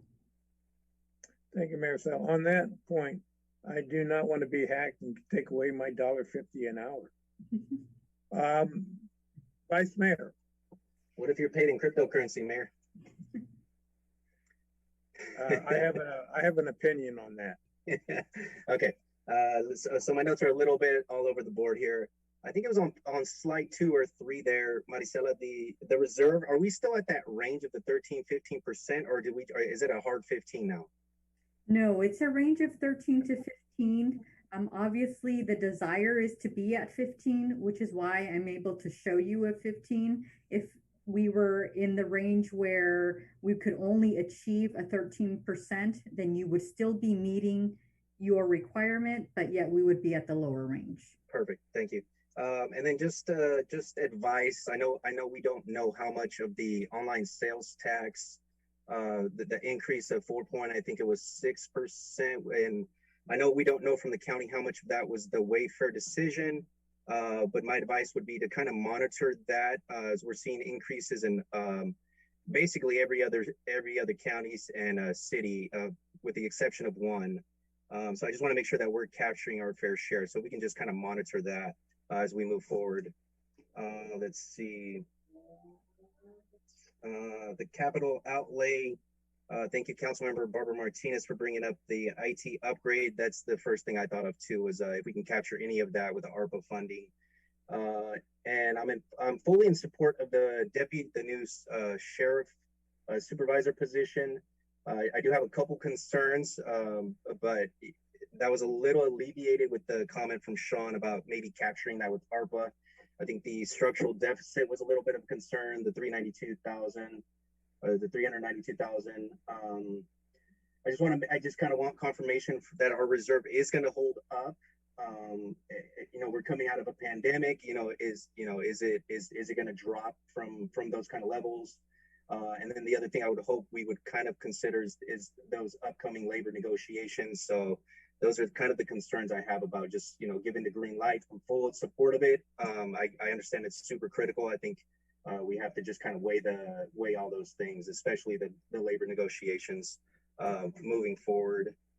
And then let's see, as far as the 2 requests for the break room and the carpet upgrades, full support there. No issues there. And then for the CalPERS, I think we've mentioned it maybe 2 times already.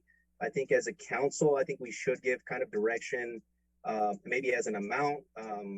Maybe anything over 35% in the reserve immediately goes into an account, because we need to start saving for it, right? It's an unfunded liability, and it's going to continue to grow. And I think we should start saving now. So maybe as council, we can kind of come together with some kind of plan there. And I think that is, that's all I got. Thank you. I appreciate your comments there, Vice Mayor. I do agree. that we should be putting things aside. 15% is our goal for a reserve. Councilmember Barbara Martinez and maybe even Councilmember Campbell may have realized that we were close to not having a reserve at certain points. And we are very appreciative of where we are today through a lot of things that we've done. And I would suggest that our double reserve, anything above that goes into an account for CalPERS payments. And I know Vice Mayor, you have mentioned that to Sean. What I would like to, I appreciate is that we be a little bit more aggressive and put away that 5%, which is, or anything above 30%, which is no longer considered a general fund reserve, so we can pay whatever CalPERS. You know, I'm kind of concerned with CalPERS. They're considering a decrease of their rebate rate up to now 6.5%, or even lower than that to 6%, when the state has this excess of $180 billion on the stock market, and the CalPERS can't make a penny on the stock market. I believe, again, and I hope CalPERS president or CEO is listening. I challenge him or her to tell us why they can't meet a basic stock market rate. But that's another story. Maricel, you mentioned the triple flip, which kind of just clawed me a little bit. That triple flip was, we got 1/8 of what we should have received on that triple flip because the county didn't want to pay us. Mm-hmm. County CEO Jody, hi, I know you're watching. However, the county does appreciate our sales tax because we have increased our sales tax so much that it has raised the entire counties up to 6% above what they expected. They won't entertain a Measure L revise because we would be getting much more than what we're getting. But as we move forward, any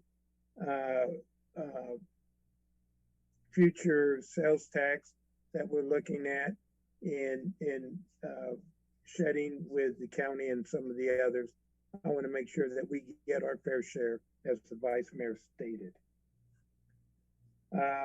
Future items to consider is the unfunded mandates. Stormwater should not be placed on a few for the entire city.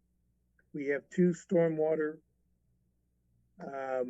districts that cover a little bit, but it's paying for the entire city. Unfair. And I believe that we need to take a look at how we can incorporate those 2 stormwater districts across the city. And as we go into a strategic planning, I believe that is one thing we should discuss and come up with a plan. I do believe ARPA is going to do a great good for a lot of our funding that we can retain, some of our police force, also help with some of our delinquent payments in water and sewer.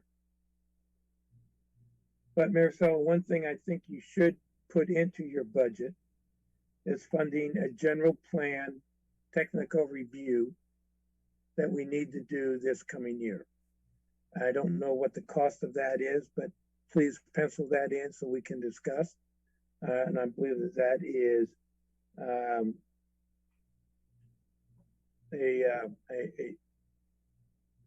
a plan for our future. Mayor, we could, Maricela, we could probably put a placeholder into the budget for that cost, just given that we don't exactly know the amount, and then we can come back and do an amendment or something when we know the bid, right? Yeah, and in addition, we actually have that as one of our projects in our system development fees. So a portion of the fee that we're collecting already is going to go towards our general plan. Okay, and not only system development, but some of the other fees too. Our wastewater treatment, everything else should be involved with that, as you know. You know this budget better than I do. Okay, are there any other comments before I say, do you have enough direction? Do you have enough direction? We do, Council. Thank you to everybody for your feedback tonight. We will incorporate all of your direction and bring back to you a final annual operating budget for a consideration on June 22nd. Thank you very much. And that was a lot less than 90 minutes. I tried. Mayor, there is no one wishing to speak, and there were no written comments received. Thank you very much. Thank you. So moving on, no public comment, and we're moving on to item 9, new business, item 9.1, adjustment to the adjustments to 2021 City Council meeting schedule. Thank you, Mayor. As this is kind of a standard item, but just for anybody listening out there in TV land, it's not uncommon for agencies to set up a schedule that includes adjustments and cancellations of council meetings. We have traditionally, certainly during my time here, have typically canceled 4 meetings per year. We have this year, our proposal is no different.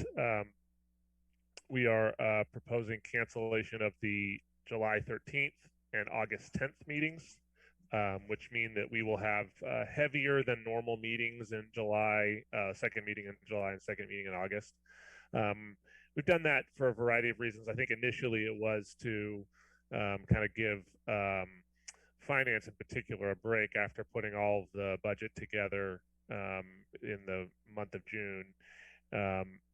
We also have done it to facilitate city council and staff vacations that sometimes happen in the summer. And I could just tell you from my seat, and certainly I would think Annabelle and Maricela and probably Norma would agree that every week is an agenda week for us, because we're either putting one together to put it out or we're presenting one to you. So it makes it sort of difficult sometimes to find time to get away. And same for council for that matter.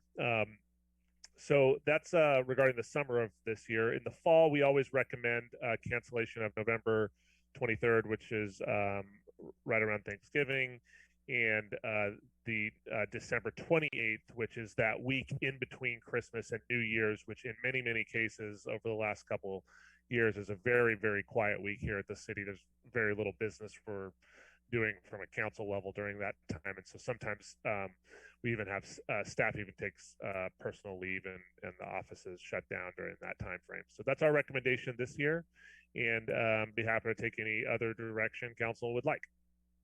Sean, you were able to correct your staff report, but you were not able to correct your PowerPoint? No, I do apologize about that. I swear I read through the dates a number of times before I put it in, and literally almost that's fine. We got 5 minutes after the agenda we got it. We got the dates wrong. Okay. Are there any questions or comments? Okay, as we move forward, do we have any public comment on City Hall getting paid for not being here? There is no one wishing to speak, and we did not receive any written comments on this item. Oh, very good. Very good. This is a actionable item. Is there anyone recommending that we accept those dates that we get paid for not doing anything? Mm-hmm. Vice Mayor Uribe here. I'll make a motion to approve item 9.1. Okay. Barbara Martinez, I second. We have a motion to approve item 9.1 as amended with a second. A roll call, please. Council members, Barbara Martinez. Yes. Campbell, Yes. Hernandez, Yes. Vice Mayor Uribe, Yes. Mayor O'Brien. Yes. Motion passes 5-0. Item 10, comments and reports from staff. Sean? Yes, thank you, Mayor. As council is aware, and hopefully by this point the community is aware, the Riverwalk notice of preparation was issued just this last week, and we have basically, if for those that don't know, essentially that's a notice to the community and to all affected agencies that we're in the process of putting together this environmental impact report for this big subdivision and annexation, and it solicits comments. We are looking to, we won't be leading the effort, but we will be part of a community meeting on that in June, and I'll get those dates out to you shortly, and also probably another one in July. After that, we kind of compile all the comments, complete the environmental report. We bring the master plan to city council for a look, and the annexation documents, and then eventually it gets submitted to LAFCO for their consideration. So it's a very exciting project, and it's yet another sort of in our stable of projects that range the housing spectrum from very, very affordable to entry-level home buyers, to home buyers that are ready for the next step, to home buyers that are ready to downgrade into a less space. We have a project right now, it seems like, of just about every kind. So we're very excited about that. We are going, I'd like to see if the council has additional names of people that they think might be interested in serving on the Centennial Committee. We have a couple of citizens that are going to serve, but we'd really like a couple more, just so that there's more than just 3 or 4 of us sitting in the room. So if you know of anybody that you think might be interested, it's not a big commitment. We're talking about maybe just an hour or two with me and a couple staff to try to talk through some ideas. That would be great, because we'd like to get some community feedback before we bring those ideas to you. And finally, just wanted to thank the coordinators of the farmers market, who have been improving on their event every week, and it looks like it's something that's here to stay. We watched, I think there will be weeks that are busy and weeks that are a little less busy depending on how hot it is, but in terms of overall success, I think the community is really enjoying it, and they do seem to have a good variety of vendors out there. And I suspect that'll only improve. So we're happy to be a partner in that, and we hope to see it continue to improve. And any other questions or comments from council, I'm here to address those. Thank you. Do we have any questions? No discussion from council to Sean? Seeing none. No more staff reports, Sean? None this evening. So I've noticed you don't let anyone else speak. Well, if they say they have an important report, I'll kick it over to them. But otherwise, I assume there's no other reports. Thank you. All right, for 10.2, Councilmember Hernandez. Yeah, I'm pretty excited to give an update about RadCard. It really took a strategic, marketing plan, canvassing plan, collaborating with the council and with the community and residents and businesses alike, patience of the RadCard team or the Domo team to answer all the questions that we've had. And I think, I don't know if you recall back in, I don't know, when Love Riverbank started, but it was about $2,200 that was spent in RadCard, and Sean gave us an update recently, and it's about $87,000 that have been purchased through RadCard, and doubled to about $170,000 that have gone to our downtown businesses. And it's just amazing to see. So the number that you have, Sean, is like 4,000% increase. So it's pretty amazing to see it that way. And our conversations time and time again with these businesses and convincing them that, they can trust Domo, they can trust us and the process of it all, and really seeing it take off and everyone, asking questions and really being excited about the program. Really shows, I think, that beyond this, there could be other successful programs too that we could facilitate. So I wanted to share that. It's a huge increase. Thank you very much. I don't want to blow Sean's math skills in front of everyone, but a 4,000% increase on $2,000 is $8 million. So you did a tremendous job, Rachel. And I believe that the percentage is tremendous, but let's be a little bit more realistic. But you have made that program shine, and we thank you for that. And Sean and I are going to sit down and talk about new math. I'm also on a juice cleanse, so I'm exhausted, and I trusted Sean. No. Mayor, I think we need to sit. Okay, well, after the meeting, we'll sit down because I'm not actually sure my math's wrong, but we'll go through it. Thank you very much, Councilmember Campbell. I attended a roundtable discussion on fireworks today with the League of City. There were members from all over the state, from all the various councils, and we also had Norma from our office and staff there. And we had a police officer, Steve Hatziger. He was there also. And to put it in a nutshell, the big problem that all the cities are having, that we have too with the fireworks, that's what this particular discussion was about, illegal fireworks. The big problem is getting there with enough people to stop, to be able to report it. This is the problem statewide. We repeated it many times, and it's something that we want to continue to work on and get ideas so that when there goes a firecracker right there, and so that each city can have enough people to be able to go out and stop this when it happens around the 4th of July. They also reported several of the cities that it's starting early and continues.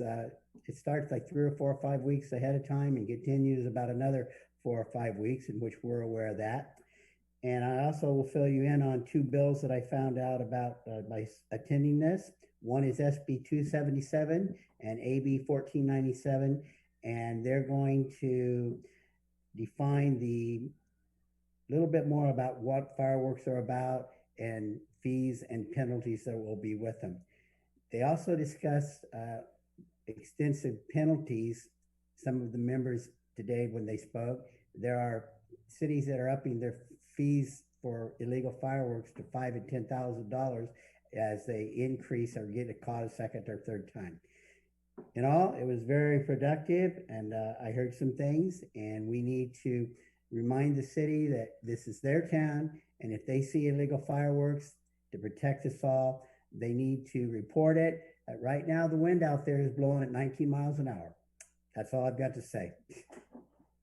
Thank you, Cal. Could you continue that report and talk about the disposal? Yeah, I will. The disposal right now, they didn't really talk much about that because different cities are doing it different ways, but I'll see what I can find out for you with more information, okay? Well, California has a disposal through Cal Fires. If you could find out if that is being funded, and if so, is that where we're going to deposit our illegal fireworks? I'll look into it. Thank you. You're welcome. Councilmember Barbara Martinez. I attended California's Natural Resources Agency webinar that they had, and it was through the California cities.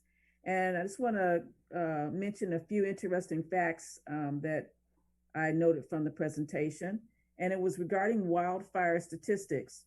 Year to date, 2021 versus 2020, January 1 through May 18th. In 2020, at that same time, there were 2,617 acres that had burned and 1,554 fires.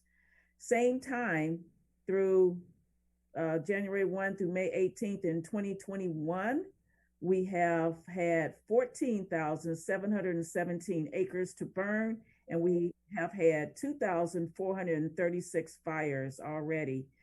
And I just want to remind everyone to continue to be mindful that we are in another drought year, and we need to do what we can to avoid a fire and to conserve water. And this wind is not helping us with any of this either. I also attended the Public Safety Policy Committee through the League of California Cities, and we discussed illegal fireworks, alcoholic beverages, and retail sales of alcoholic beverages, peace officer certification, and also civil rights. This is, as everyone knows, everyone is talking about police reform, but there's just a lot of legislation that is out there right now. And I'm just glad that we have the police services that we have, because I think that they are really on top of what's going on in our neighborhoods. They're proactive, and I just appreciate the fine work that they're doing. Also, let's see, I was on the Zoom call with Assemblymember Heath Flora, and to discuss the bills that we support for local control, because that's very important to us as a city. And there were some bills that we asked him to oppose because it was trying to take away local control and would impose financial hardships for our local governments. And also I attended the same roundtable that Cal and a few others were on about illegal fireworks. And I just want to give Councilmember Campbell, just mention that he did an outstanding job of updating everyone about our ordinances that we have and our efforts to encourage illegal fireworks. So Cal, good job. And then I also want to thank Chief Ridenauer for the helicopter ride to look at our city from an aerial view. It was very impressive. And I just want to thank him for that, even though he's not here. I think that's it. Thank you. Thank you very much. Vice Mayor. Thank you, Mayor. So I'll be taking a tour of the Modesto's wastewater treatment plant on June 15th. And I'm scheduling a tour of the Turlock plant so I can just get a better understanding before we finalize our vote on our own treatment plant. That's going to be one of the most expensive infrastructure costs our city's going to see for a while. I'll also be meeting with our Public Works Director on Monday, June 14th, to discuss further our wastewater treatment plant, groundwater, CV salt programs, and anything similar to that. And then I just want to bring awareness to June 19th or Juneteenth. Something I learned last year. It's a holiday celebrating the emancipation of those who had been enslaved in the United States. And I look forward to participating in events in our community that's going to recognize this holiday. And that's all I have, Mayor. Thank you. Thank you.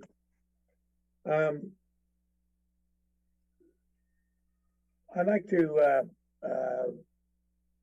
let you know that we have issues with Caltrans District 10 trying to control our crosswalks.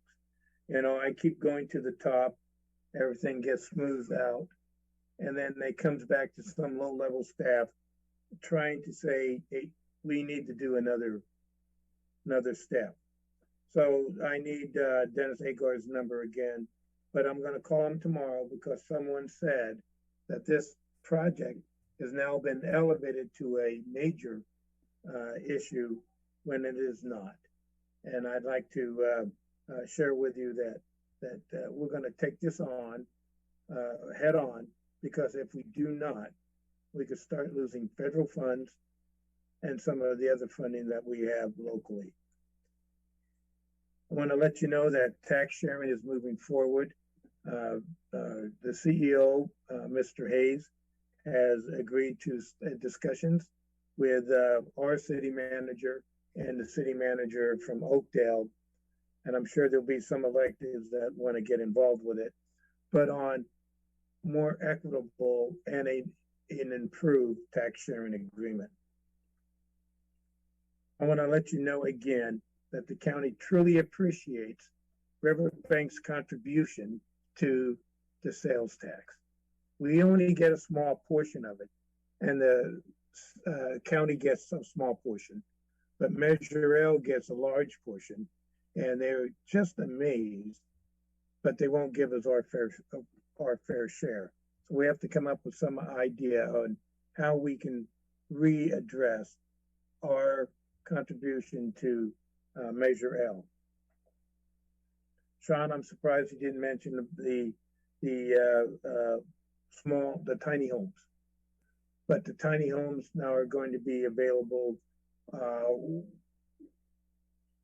wish we had the strategic planning now so we could have guidance. You would already know what our guidance is, but the tiny homes or small homes will be available for construction and habitation, hopefully by the people I really care about, the homeless, but single mothers.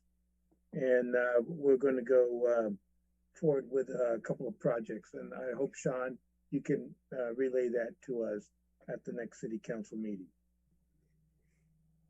And we truly need to come up with a plan for unfunded mandates, such as stormwater.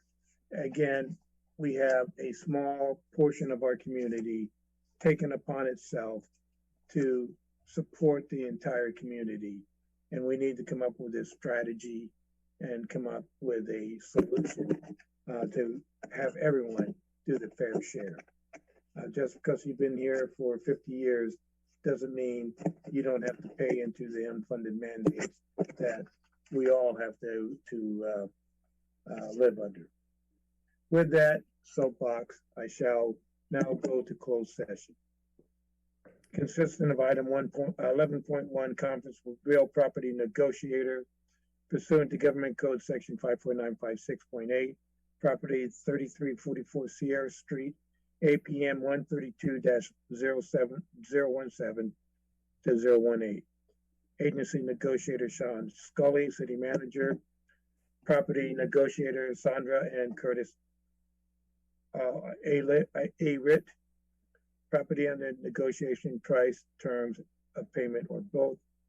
Item 11.2, conference with real property negotiator pursuant to Government Code Section 54956.8, property 3400 Sierra Street, APM 132-016-001. Agency negotiator Sean Scully, property negotiator Alex and Sierra Contreras, under negotiation, price, terms of payment, or both.